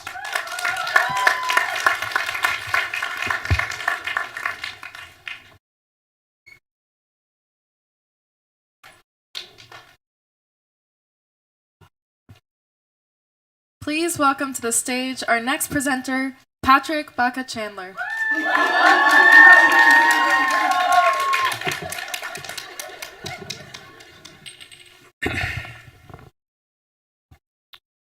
Hi everyone, welcome. My thesis is called Beyond the Desk, Designing for Cognitive Resilience in the New Work from Home. But I want to tell you a story about my experience in life. So this is me. As you can see, I'm quite happy. Very happy, in fact, making wheel-thrown pottery. In fact, I've always liked working with my hands. When I was a child, it was with wooden building blocks, creating a seasonal display that would be called Santa's Workshop by my mom. The control I had in designing something that became real right in front of me would make me so proud. Now fast forward to the spring of 2020. This is me making a piece of art for a gallery exhibition that capped off my time as an undergrad. You see, I'm equally as happy as I was in the previous photo. However, I was suffering deeply. In fact, my mental health degraded from the experience of COVID, causing me to be clinically diagnosed with anxiety and depression. This dichotomy of feeling so low inside and so fulfilled in action has bugged me to this day. So when it came to my thesis, it was obvious. I had this significant life experience and a lot of questions. Also, being in graduate school, I thought of my options in the future and what lay ahead. So I started reading all I could about depression, anxiety, the workplace, and their relation to the COVID pandemic. In my reading, there were a few standout pieces, but overall, I still had questions. However, for my secondary research, I learned that I was not alone in my feelings and experience during the pandemic. It turned out that out of the 16 million remote workers in the United States, 55% cited needing help for mental health problems. This was on the surface a hugely worrying statistic, and yet it was affirming to my experience. However, I still needed to learn more about why this was happening. So I talked to a panel of subject matter experts in the field of psychology, psychiatry, and therapy to try and understand what was going on here. So I spoke to some experts in these fields and got the following insights. Stuart Klein said that COVID was hard. People can manage stressful situations well when they feel they have some control over how to respond. And it was this last statement, control over how to respond, that really made sense to me and the situation that I had experienced. That even though the lockdowns were done, people are still in that same environment where the problems started, perhaps constantly being reminded of their experience during COVID. However, this was all anecdotal and I needed more facts. So I again went searching for subject matter experts, but this time in the work from home setting. Talking to these three people changed everything. Jamie Conrad, VP of People at Trust Radius, and Dan Van Rossum, creator of the Future of Work podcast, painted both a picture of isolation in the remote workplace, with this quote from Jamie embodying exactly what my user was going through. I would say regularly, somebody puts through a joke in Slack and you laugh, and you look around and you're laughing by yourself. This very personal experience was confirmed by a few work-from-home individuals I had talked to as well. It gave context to my understanding of loneliness and isolation and affirmed their role in the problem I was chasing. Tracy Brower also clarifies the field of play by expressing the importance of the environment. She discussed how the environment in which you work and associating specific memories with that environment can improve your performance within that setting. Basically saying customization of memory in a dedicated space is essential for a healthy working life. So let me summarize. We know that work-from-home individuals are increasingly suffering from stress. We can determine that the cause of this stress is a lack of control in the day-to-day. And in young individuals, this is because of their lack of experience with work schedules. As well, we can see that the environment one works in is very important and should be full of objects that have specific memory.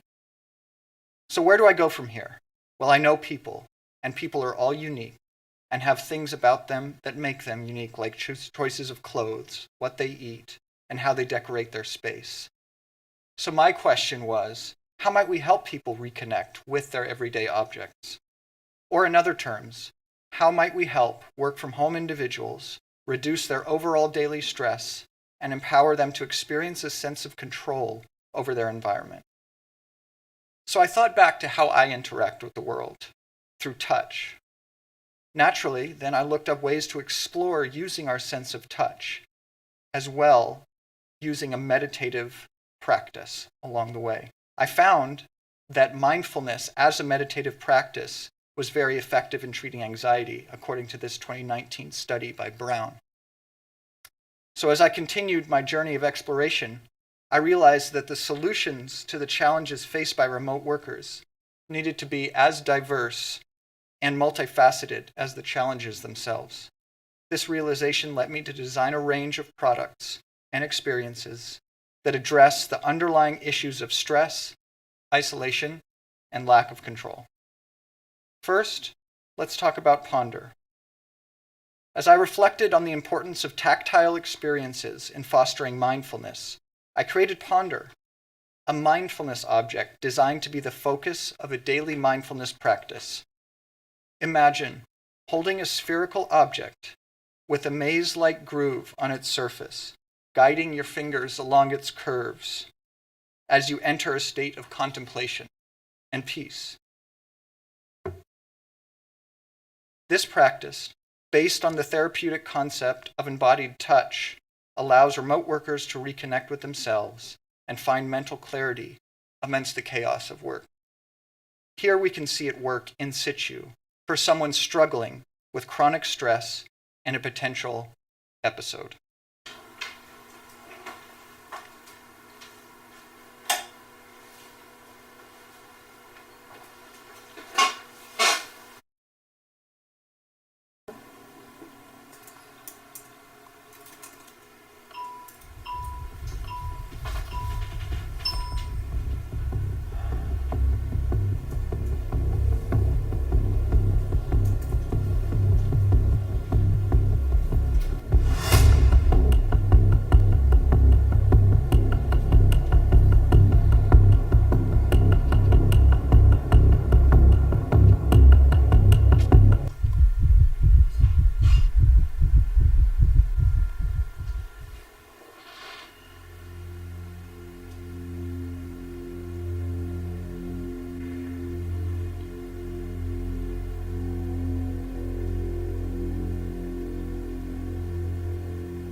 I started my development of Ponder by doing some basic sketches of function, line, and volume. This then evolved into physical models, which helped to decipher what form felt the best when held in the hand for a long period of time. I eventually landed on the sphere for its satisfying amorphous form as an empty vessel for an embodiment of complexity to be applied to its surface. Using the form of a sphere, I utilized the Roman ideal of a labyrinth as a place for contemplation, to design a maze for the fingers to explore, all while emphasizing the simplicity of design in order to be more passive when used as a focus for meditation. This maze would be designed in a parametric 3D modeling program in order to convey intentionality and some level of uniformity. This was not going to be an art piece, but a tool to be depended on. Finally, I printed said sphere in a resin chosen for its density, conveying presence and importance in the hand, and the ability to achieve a smooth surface. The result was an object with both presence and I paused after. I wondered, is this beautiful form just that? A form without any other concrete function? It feels, I find myself really relaxed, put my fingers between the spaces. Yeah. It feels like my body is hugging by someone. I went to expand my understanding of the practice of mindfulness as a way to reduce stress in the modern work-from-home individual, and came across a quote from Min-Jae Kim, an organization behavioral expert at Rice University. He said that remote workers are loath to take breaks, using the reasoning I already knew of the visibility differential with their in-office counterparts. I then imagined a service that provided help to plan breaks during the day, using the Ponder as a physical reminder and anchor to practice. Introducing Terra, helping users plan and take micro breaks through the day. By incorporating meditation sessions synchronized with the physical object, Terra aims to halt the snowballing anxiety and stress often experienced by first-time remote workers. It serves as a sanctuary for meditation, seamlessly integrated into the daily routine, promoting mental well-being and resilience. Now, I will ask everyone who is willing to experience a short guided meditation. So please, if you will, listen along.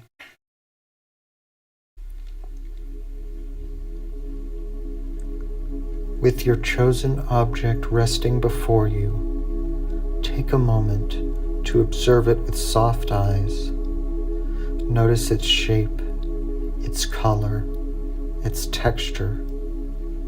Allow yourself to connect with it on a deeper level, recognizing that even the most ordinary of objects holds within it a story waiting to be felt and understood through the language of touch. As you explore the contours of your object, let each touch be an invitation to delve deeper into the present moment, to anchor yourself in the here and now. Notice the subtle variations in texture, the smoothness of glass, the warmth of wood, the coolness of metal. Each sensation is a thread connecting you to the essence of the object and the world around you. Now, I needed to test if this meditation I designed actually worked. So I hosted an experience called Keep in Touch, helping people to reconnect objects they use every day, but may not think about. I gathered people and told them to bring an object they used every day. And we went through the process of exploring this object through live meditation, much like I just showed. This was some of the feedback I received. Overwhelmingly, people responded positively, showing how this experience had significantly changed their perception of this object's identity forevermore. And finally, I want to address a more experimental experience, and that was applying what I learned about touch to the other senses. So introducing Opus. Opus delivers a carefully curated selection of items on engaging one sense at a time, touch, smell, or sound, by inviting subscribers to explore their senses and embrace the present moment. Opus fosters a deeper connection with the environment and promotes mindfulness in everyday life. It's not just a subscription box, it's a journey of self-discovery and sensory exploration. In conclusion, we've embarked on a journey for personal reflection to innovative solutions, guided by the quest for balance and resilience in the modern workplace. We've explored the challenges of remote work and the transformative power of mindfulness and empathetic design in addressing these challenges. Together, let's reimagine the future of work. Thank you.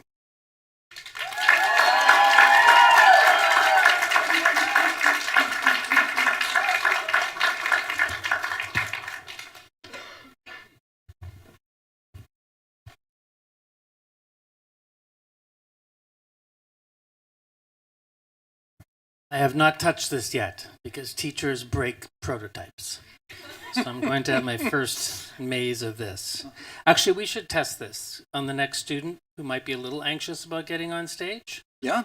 Is it JC? That's JC. JC, can someone hand this to JC, please? Please. And JC, I would like you to imagine yourself in this sphere. See if it works. Do you practice taking micro breaks? And if so, do they work? To be honest, I was skeptical at the beginning because I have not known myself to stick to a schedule of taking care of myself. Mm-hmm. But they have worked. I have thought that even 5 minutes, and it's worked for me before, to de-escalate the snowballing effects of stress. And so it's worked for me. That's great. We actually have to keep moving, but JC, how's that going? Did you all hear? You sanded it pretty well. Sanded it. So that's a total designer response there. Maybe you can give that to the next presenter and we'll do another test. Thank you, Patrick. Thank you, Ellen.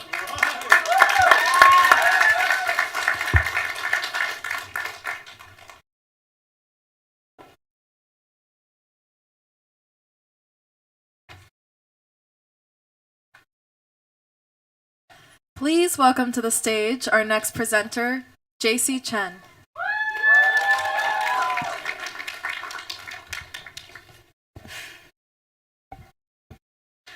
Hello, everyone.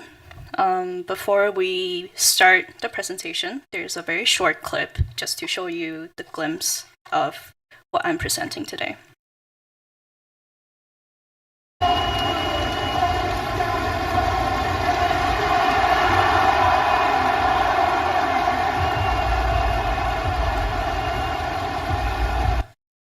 So what we just witnessed is the semifinal stage of the 2022 League of Legends World Championship at State Farm Arena in Atlanta. And amidst the electrifying atmosphere, esports players battle under neon lights, cheered by thousands. This scene transcends mere gaming. It's a strategic and skillful spectacle. However, behind their triumphs, these athletes endure intense physical and psychological demands. My name is JC Chen, and in today's presentation, Super Carry, we explore the dual lives of esports players, celebrating their triumphs and addressing their challenges. We will delve into design strategies aimed at enhancing players' wellness and extending career longevity, acknowledging the resilience needed to excel in this fiercely competitive field. Valued at $2.9 billion of US dollars with 2.76 billion viewing hours globally, the esports industry is projected to reach 10.91 billion of US dollars by 2032. Underscored by events like the 2023 League of Legends World Championship, drawing 6.4 million of peak viewership. And knowing this industry background and understanding the key role like the carry becomes essential. LeBron James is the MVP of the Lakers, and Faker, on the right, is the carry of South Korean League of Legends team T1, who also is celebrating his birthday today. And in this context, the term carry equates MVP, so essentially, they're the same picture. So these players, often starting their rigorous training at as young as 16, undergo up to 14 hours of daily training to hone essential skills for success. Yet, the average retirement age is only 25 or 26, whereas the average retirement age for a soccer player is 35. Contrary to popular belief, players are well aware of their health needs, but they often wouldn't seek help. So, research involving 10,000 players shows 82% recognize wellness as vital for performance. But only 20% seek medical help due to the barriers like financial constraints, stigma, and pain tolerance. To further confirm my findings, I conducted a series of interviews with physical therapists, mental and performance coaches, and team staffs. These in-depth interviews with physical therapists and coaches review a high incidence of repetitive strain injuries, advocating for micro breaks and regular exercises to enhance physical and mental health. Furthermore, there's a need for structured training and lifestyle improvements in this community.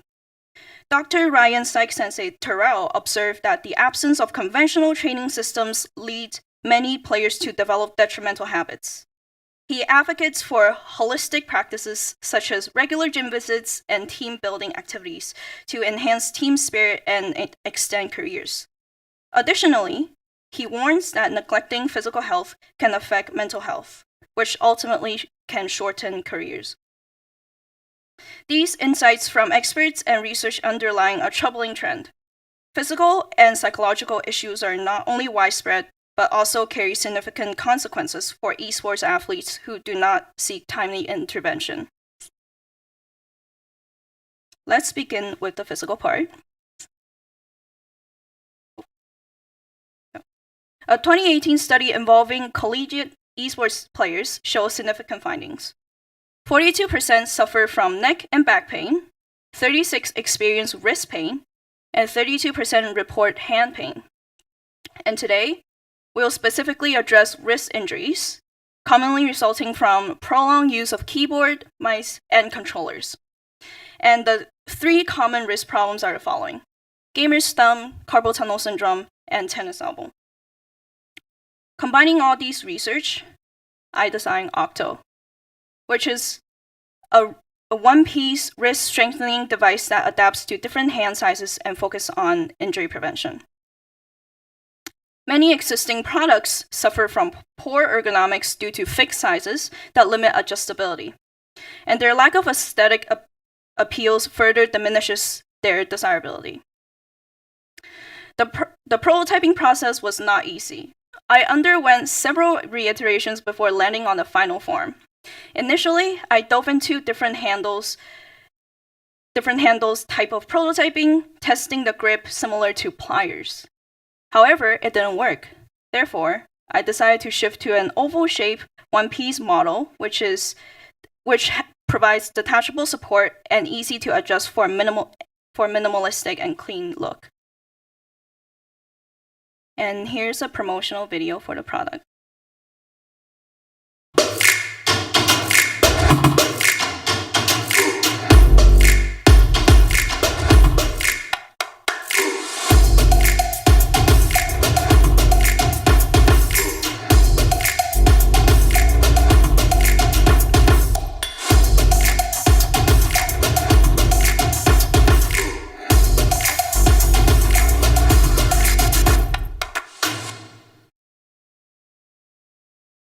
So after talking about the physical aspects, we are going to transition into the psychological consequences. Mental health issues like depression, anxiety, and burnout, driven by intense competition, loneliness, and organizational pressures, significantly impair performance and can lead to early retirements for esports players. And in order to learn more about these issues, I hosted an online co-creation workshop with collegiate League of Legends players, in which we hosted in League, actually, which was particularly effective because it allowed players to engage in a familiar and comfortable environment, which fostered direct feedback and easy communication on their experience. And during the discussion, it reviewed significant mental health challenges that players would face, which highlighted the need for psychological resilience and how mental health directly impact their in-game performance. And reflecting on interviews with my subject matter experts, players often develop bad habits unknowingly. And it's important to find a solution that helps players seemingly incorporate healthy habits into their routines, enhancing performance and sustaining their training commitment. This led to the ideation of wellness and habit tracking, and I began to look into current existing products in the market. However, they have many issues, such as one-size-fits-all approach that lack of specificity towards esports players and not stimulating enough and not having adequate rewards incentives. After doing this research, I came up with my digital product, HabitPal, a gamified habit tracking app in the fashion of tabletop RPG designed for esports players who seek to enhance their gaming performance through proactive health and well-being steps, offering a series of holistic and interactive solutions tailored to their needs. The four key experiences will be the following. First, raising a mascot and earning awards. The reason why I decided to gamify it as a tabletop RPG game is that gamers are naturally drawn to the mechanics of gaming. And incorporating RPG elements, this capitalizes the power of storytelling and personal growth. And with encouraging rewards that could be used both in-game and in real life. The next one would be adding or completing wellness tasks that players would use on a daily basis, and completing additional wellness challenges that would occasionally and randomly refresh on a weekly or monthly basis, and encouraging behavior change through data. So by providing comprehensive view to players by linking their scrimmage accounts on the app, it helps them identifying patterns and correlations that might not be apparent when viewing data in isolation. So far, I have been focusing on the players. However, this cannot be done alone. The overall industry needs to foster wellness as well. But before discussing the service further, let's explore the concept of gaming house. Originating in South Korea for StarCraft's players, gaming houses are shared living and training spaces for teams. However, they can blur work-life boundaries, which potentially strain team dynamics. According to Team Liquid co-owner, one of the largest North American esports organizations, gaming house could become a potential pressure cooker for team dynamics, and when you don't have separation between work and life, everything bleeds together. Additionally, the industry often lacks adequate health and wellness acknowledgement and resources. Many teams, especially those with limited budgets, do not have dedicated health staffs, causing players to seek help too late. In contrast, high-revenue or well-established teams, such as Team Liquid, T1, Fanatics, and Complexity Gaming, have invested in separate facilities and dedicated health staffs to support their players.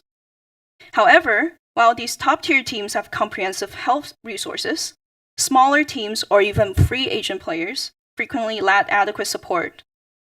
Then what do we do in order to help those teams and players?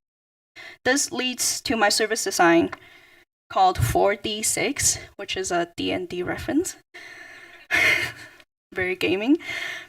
So 4D6 offers a membership system that provides high-value, affordable health resources to smaller teams and players that might not have access to those resources, to share the costs and resources simultaneously, which would help them to level in the playing field. The service expertise include the following: dedicated rooms and spaces for training and content creation, physical health facilities and staffs, mental health facilities and staffs, food services, and community spaces. It also includes wellness professionals, including sports psychologists, physical therapists, and nutritionists who specialize in areas relevant to these players, such as repetitive strain injuries, mental health and dietary needs, and also community managers and staffs who facilitate tailored events and workshops addressing feedback and enforce guidelines to maintain high ethical standards, fostering a sustainable and welcoming community within the service. And here is the branding for the packaging. And by making physical and psychological or mental health resources more accessible to these organizations, the gaming community can continue to foster and grow. As professional gaming evolves beyond being merely a marketing tool for game publishers, a new opportunity emerges for the services on par with traditional sports. By providing better resources, we are setting these athletes up for sustained success, moving away from the risk of short-lived careers. I would like to express my gratitude to my family, friends, POD profs and peers, and my 2 cats, as well as my deepest gratitude to the athletes, coaches, industry staff, and health professionals who shared their experiences and insights, making my thesis journey possible. Your contributions have been invaluable in shaping a future where the gaming community not only survives but thrives, ensuring that our athletes can continue to compete and succeed at the highest level. Together, we're building a future where legends endure beyond make or break moments. We will transform challenges into opportunities, ensuring a future where legends never die. Thank you.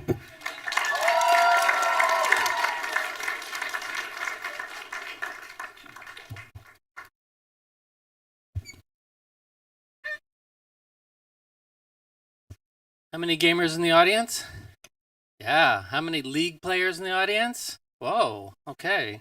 Got your fans here.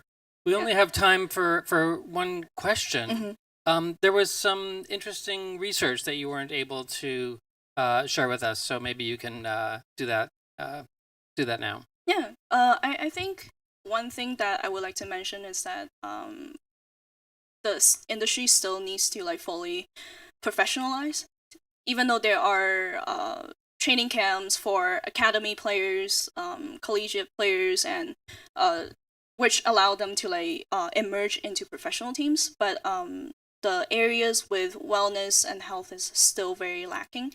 So that's one area that a lot of my subject matter experts and the players have been mentioning. Yeah, it's a short career. They seem to have great awareness that their physical and mental health aren't being taken care of. So I think this world needs you. Thanks, JC. Thank you.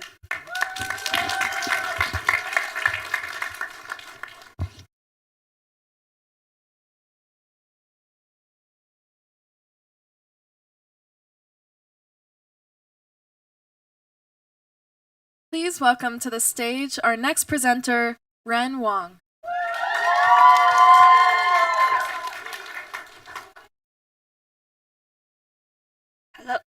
Hello everyone, my name is Zhenhuan. I have always been passionate about video games, not a League of Legends. But I prefer role-playing games where I step into the shoes of a character, navigating through adventures in richly imagined worlds.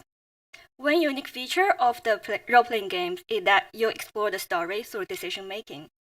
For me, it often became blurred whether it was me or the character is making the decision. As a player, I try to imagine I am the character, but it's me who controls the character. This blending of identity led me to a profound realization that I wasn't just playing a game. I was projecting myself into the virtual world. This moment of introspection sparked my deeper curiosity about self beyond the physical realm, leading to my thesis, The Me Within, Navigating Layers of Self. To explore different perceptions of identity, I launched the co-creation workshop. The centerpiece of the co-creation was an activity where participants created their self-avatar to visually represent themselves. The result was enlightening. Each avatar not only resembles its creator, but also showing the elements that is less visible to the outside world. So the visible aspects of the avatar aligns with what we generally perceive as the outer self. It includes not only our appearance, but extends to the behaviors, our social roles, and the interactions. Beyond the visible, the avatar captures something deeper. The included symbols and elements reflected the inner self, a private realm filled with thoughts, memories, emotions, and values. This part of our identity, though invisible, profoundly influences who we are and how we perceive ourselves. In the physical reality, our outer self acts as the container for our inner self, providing a tangible form through which our internal experiences are expressed and perceived. However, we don't just live in the physical world. In today's digital age, much of our interactions happen through screens and online platforms. Whether our inner self often takes precedence. The digital realm provides a unique space where our inner thoughts and emotions can be expressed more freely and creatively than ever before. Therefore, my thesis explores the interplay between the real and the virtual, the seen and the unseen, the outer and the inner aspects of our identities. As we move forward, I will draw on insights from the literature I have studied and the interviews I had with my subject matter experts in technology, psychology, and sociology, as well as from my users. We will explore 4 designs that address 3 critical aspects of identity exploration: identifying, visualizing, and representing. Let's explore how we identify ourselves through Glow Talk.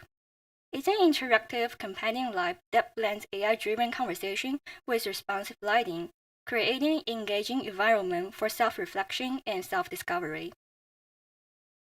It was inspired by the insight from Carl Jung. Your vision will become clear only when you look into your own heart, which highlights the critical importance for self-reflection. However, it's often overlooked and avoided. Due to the emotional labor involved. As my users have shared, the night can be the time for unpacking the day's event, but the process can feel overwhelming and isolating.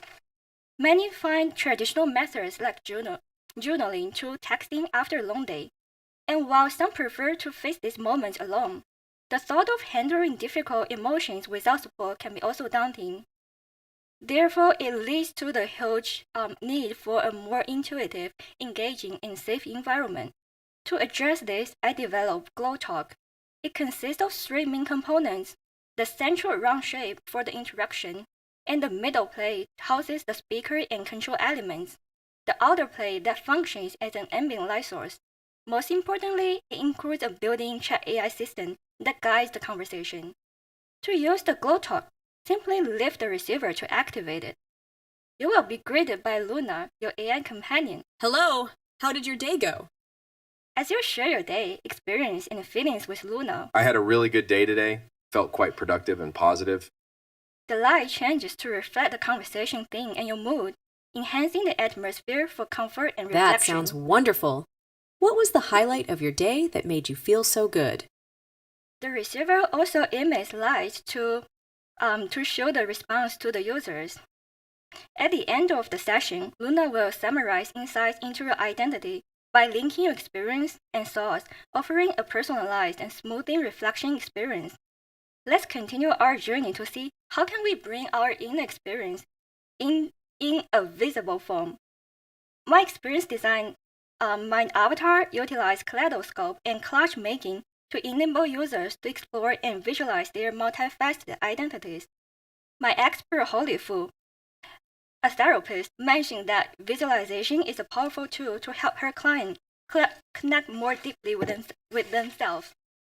From that, I delved into incorporating art therapists into visualization tools to enhance self-awareness and mental health. The concept of a mirror often symbolizes self-reflection, but when we have multiple mirrors, we can create a sense of evolving, changing self. These ideas form the foundation of Mind Avatar. Evolving from this concept, I made kaleidoscope by laser cutting. I also developed prompt cards that help users to articulate their thoughts.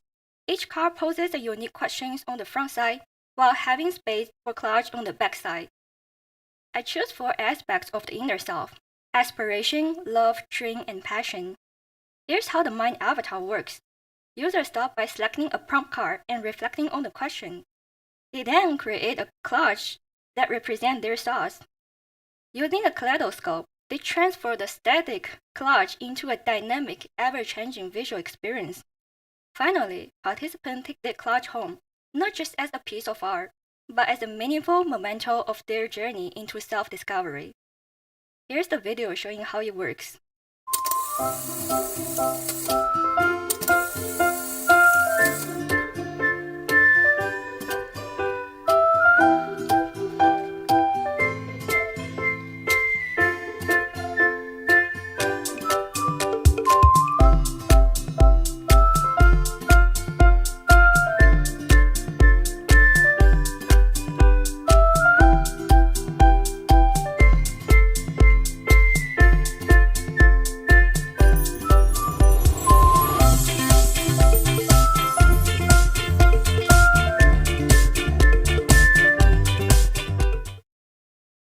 As my exploration of identity deepened, I turned my focus towards how can we represent our inner self through our everyday life. Auraware emerged as a smart wearable that directly syncs with your emotions, translating inner feelings into visual signals and music. This wearable not only reveals but also communicates your emotional state, offering a new dimension to how we interact with the world. Drawing on insights of psychologists like Russell, who view emotional expression as a gateway to understand personality and cultural identity, and inspired by the neurologist Oliver Sacks' observations on music's therapeutic effects to movement, to speech, to life, I chose music as the medium to express our inner self. But the goal was not only to represent our inner self, but also to wear this representation outwardly, integrating it into our daily interactions. Thus, Auraware was conceived. Starting with the inspiration board that captured diverse forms and shapes, I began refining the design through sketches and early prototypes. I use clay and air model to assess form and fit. The iterative process involved extensive 3D printing to perfect the ergonomics and aesthetics of the design.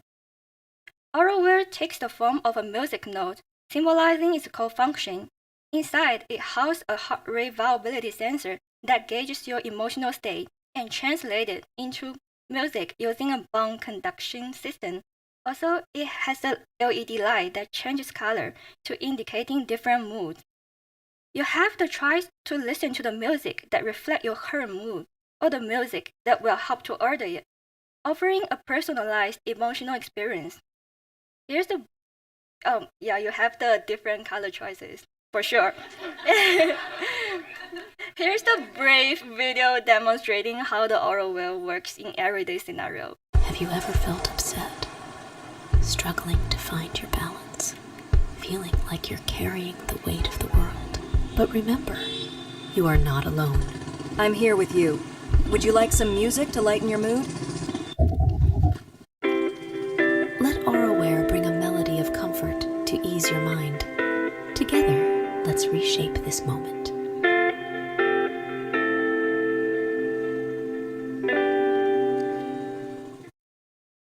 Complementing AuraWare, PulsePlay acts as an essential hardware and software platform, enhancing how users experience mood-congruent music. The process begins with AuraWare collects biometric data to assess your emotional state. This data is sent to PulsePlay, which intelligently links your mood with your music preference to refine a personalized algorithm. This algorithm is the core of PulsePlay, constantly evolving with each listening session to deepen its understanding of the intricate relationship between your emotion and the music you resonate with, which can then accurately recommend music that not only matches but potentially enhances your mood. And finally, play the music through AuraWare.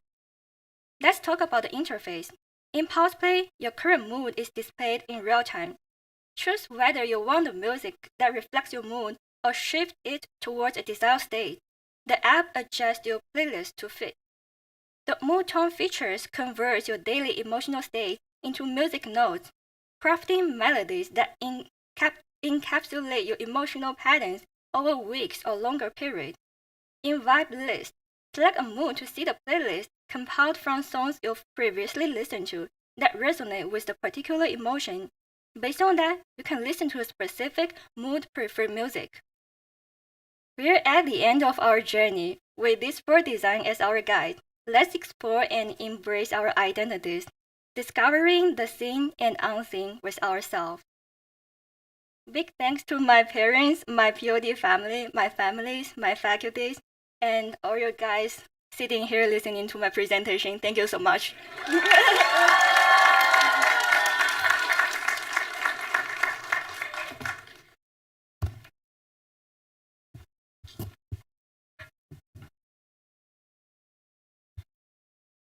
Carl Jung in the house. 2 references today so far. And there's still another presentation to go. We don't know what's going to happen. I really got very excited about all the products and services that you designed. I think central to your pursuit, and maybe the question I want to ask you about, is this idea of the inner and the outer self, which every one of your projects struggles with. And I think it really, for me, comes together in the final product, available in multiple colors, where you're actually displaying the mood, right? Which I think, you might have had, I don't know, discussions with your teacher about that, because in a way that was consistent with your thesis about the inner and the outer self. Can you talk about making that decision a little bit? It's actually at the last minute, I decided to do this product. But I feel like after Bill's class, the business modeling, I kind of understand more about its potential. I mean, because for the wearable device, the technology is mature enough to detect your physical health state. And why not we use those technology to help our mental health? And I mean, this is not quite related to my topic, but for my topic, I start with the thinking how to express your inner self, and how to show it every day. So I choose the thing to wear it. And how to wear it, I think about the wearables, smart wearables. Therefore, I guess that's the process leading to the smart wearable that represent yourself and can display yourself. All right, lots of colors, maybe more seasonal colors coming up. Thank you, Ren. Thank you.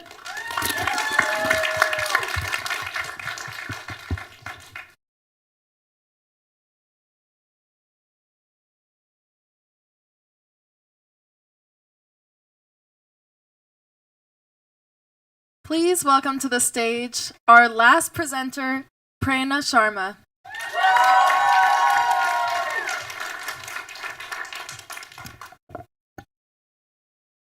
Hi, my name is Prerna Sharma, and I want to know if this looks familiar to you. You walk into a coffee shop and notice that people are engrossed in their laptops rather than engaging in conversation.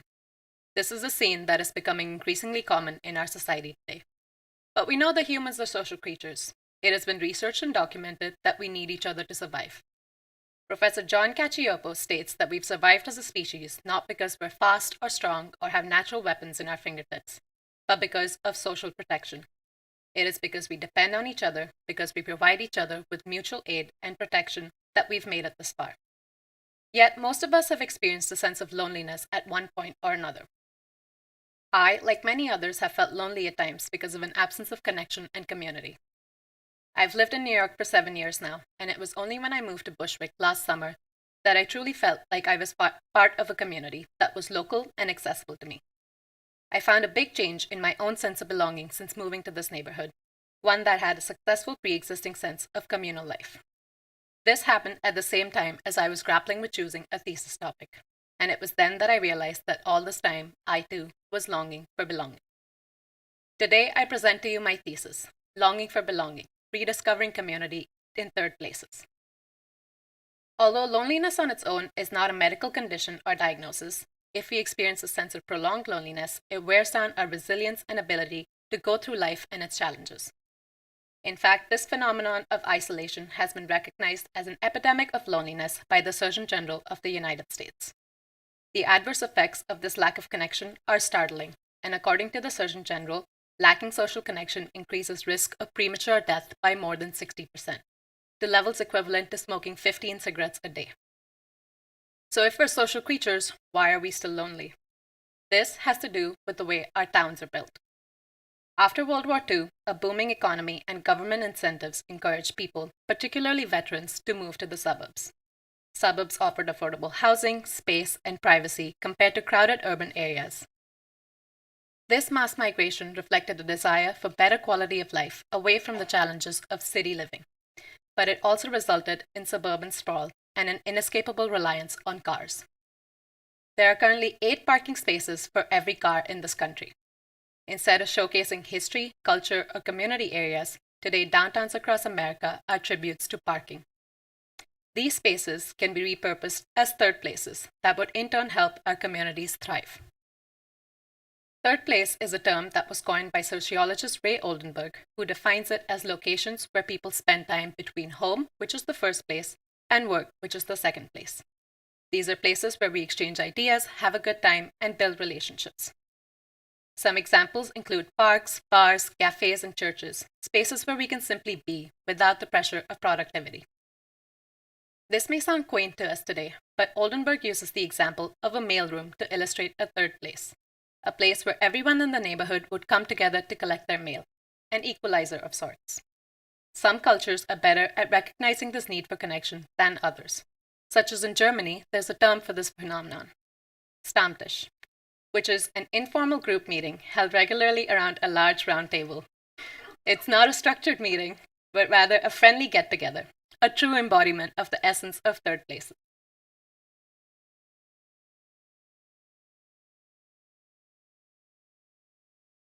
Sorry, I lost my place.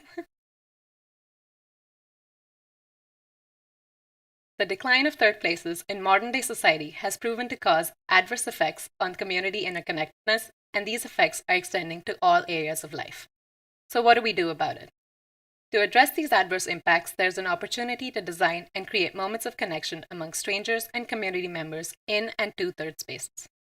Initially, I approached the problem holistically, believing that designing new third places and their architecture could offer solutions. To explore this concept, I developed prototypes of modular public seating structures that enable users to rearrange and activate the space as needed. Moreover, to confront the issue of hostile architecture in public spaces designed to deter lingering, I created a brief conversation, a compact seat that folds out of a briefcase for when you're on the go. Ideal for any occasion, whether it's a first date, a picnic, or even a business meeting, a brief conversation has you covered. Let's take a look.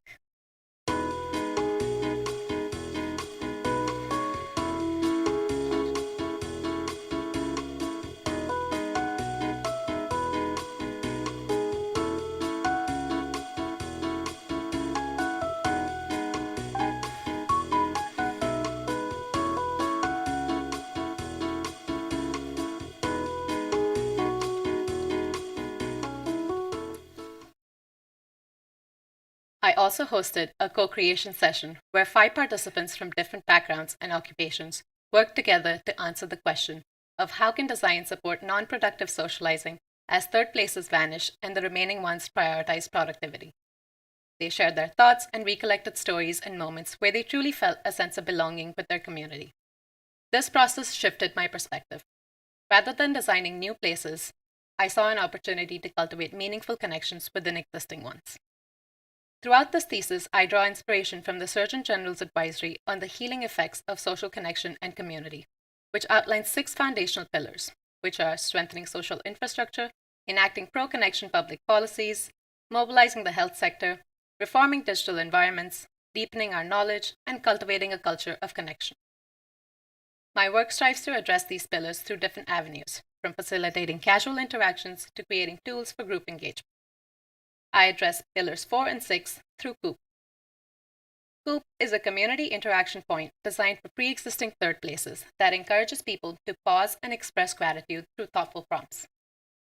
Users are encouraged to take a note and leave one, creating a low-stakes process that helps people reflect on how their community enriches their lives. And it looks something like this. Tina is browsing the local boutique store and she notices a COOP box. She asks the shop clerk how to use it and he explains it's actually quite simple. Tina engages by leaving a note based on the prompt of the day. Today's prompt is, what's your favorite secret spot in the neighborhood? She shares hers and picks up another note, leading her to discover a new garden in the area. Tina visits the garden and strikes up a conversation with the neighbor, forging a new connection. Coop offers ready-to-assemble kits for an easy setup or downloadable files to DIY. Additionally, the design can be custom-made to represent your neighborhood. The prompts are changed weekly by the store owners, and some examples include, what's your go-to dish at the local restaurant, got a green thumb, share your gardening tips, or favorite plants. Coop also maintains a newsletter and social media presence, spotlighting positive interactions for the community to see. As I conducted research, I discovered the importance of sustained continuous interactions in building relationships. This concept led me to explore the idea of public characters, a term coined by journalist and activist Jane Jacobs. She defines public characters as individuals who engage frequently with a wide circle of people, making themselves known within their communities. Reflecting on the public characters in my own life, such as the pigeon man in the park and the guys at the bagel store, I envisioned Neighbor. Neighbor is a community-centric app designed to strengthen connections among neighbors. The app starts by asking the user to create a personalized character profile that best represents them. Upon creating an account, users select their interests, write a bio, and specify their location. Users can explore recommended events nearby and see other attendees' profiles. The app shows compatibility percentages and allows users to chat if they are attending the same event.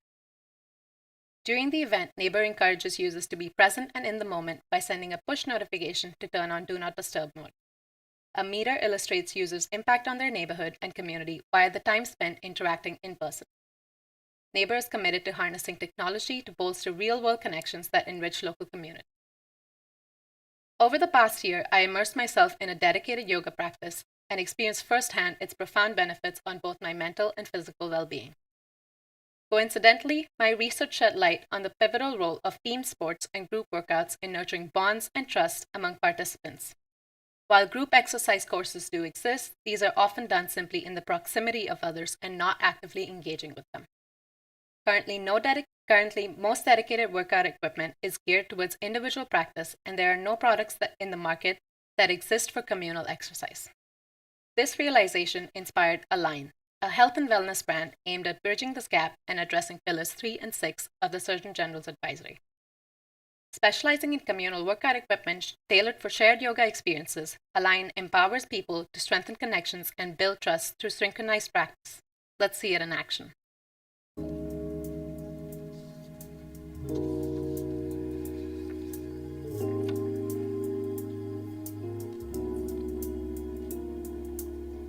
Align is on a mission to cultivate harmonious relationships while enhancing physical and mental well-being, ensuring that every moment of alignment brings a greater balance to both body and soul.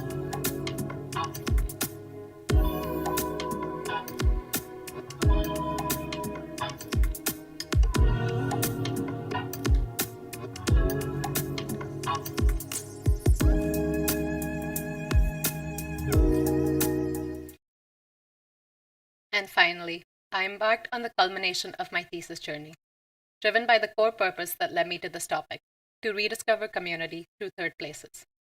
This took shape through my event series titled People and Places.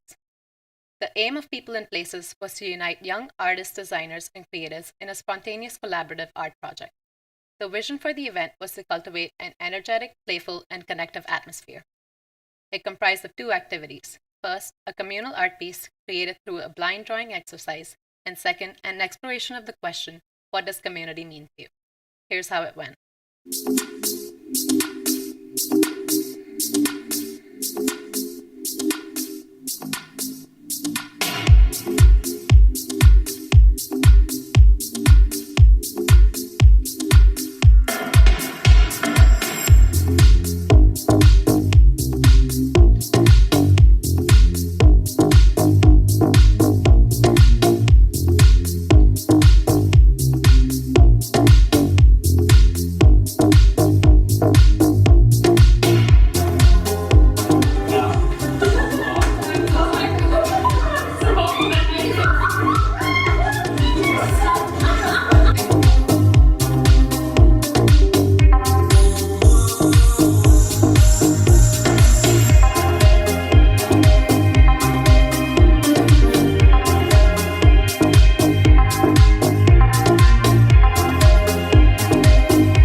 The event was a great success, and participants stated that they really enjoyed meeting new people through this.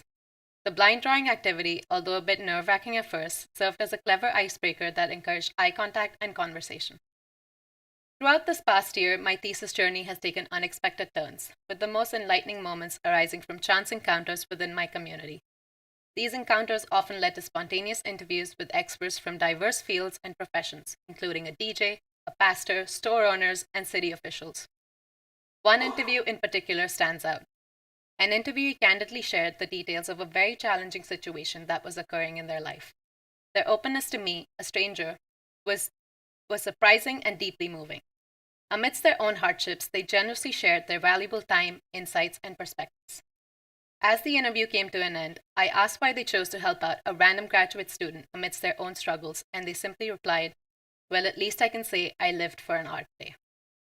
And in that moment, I realized the profound impact of human connection and the significance of community amidst life's trial. Thank you.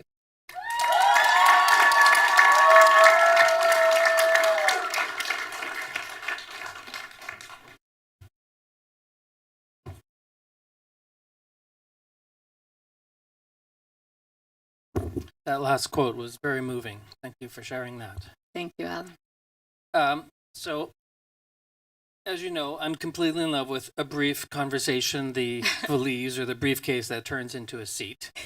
And I have joked that it looks like he was signing divorce papers. She got her way. I wish all meetings were this quick. Did you envision, or like, did he know what he was doing, the actor? Well, he signed the paper.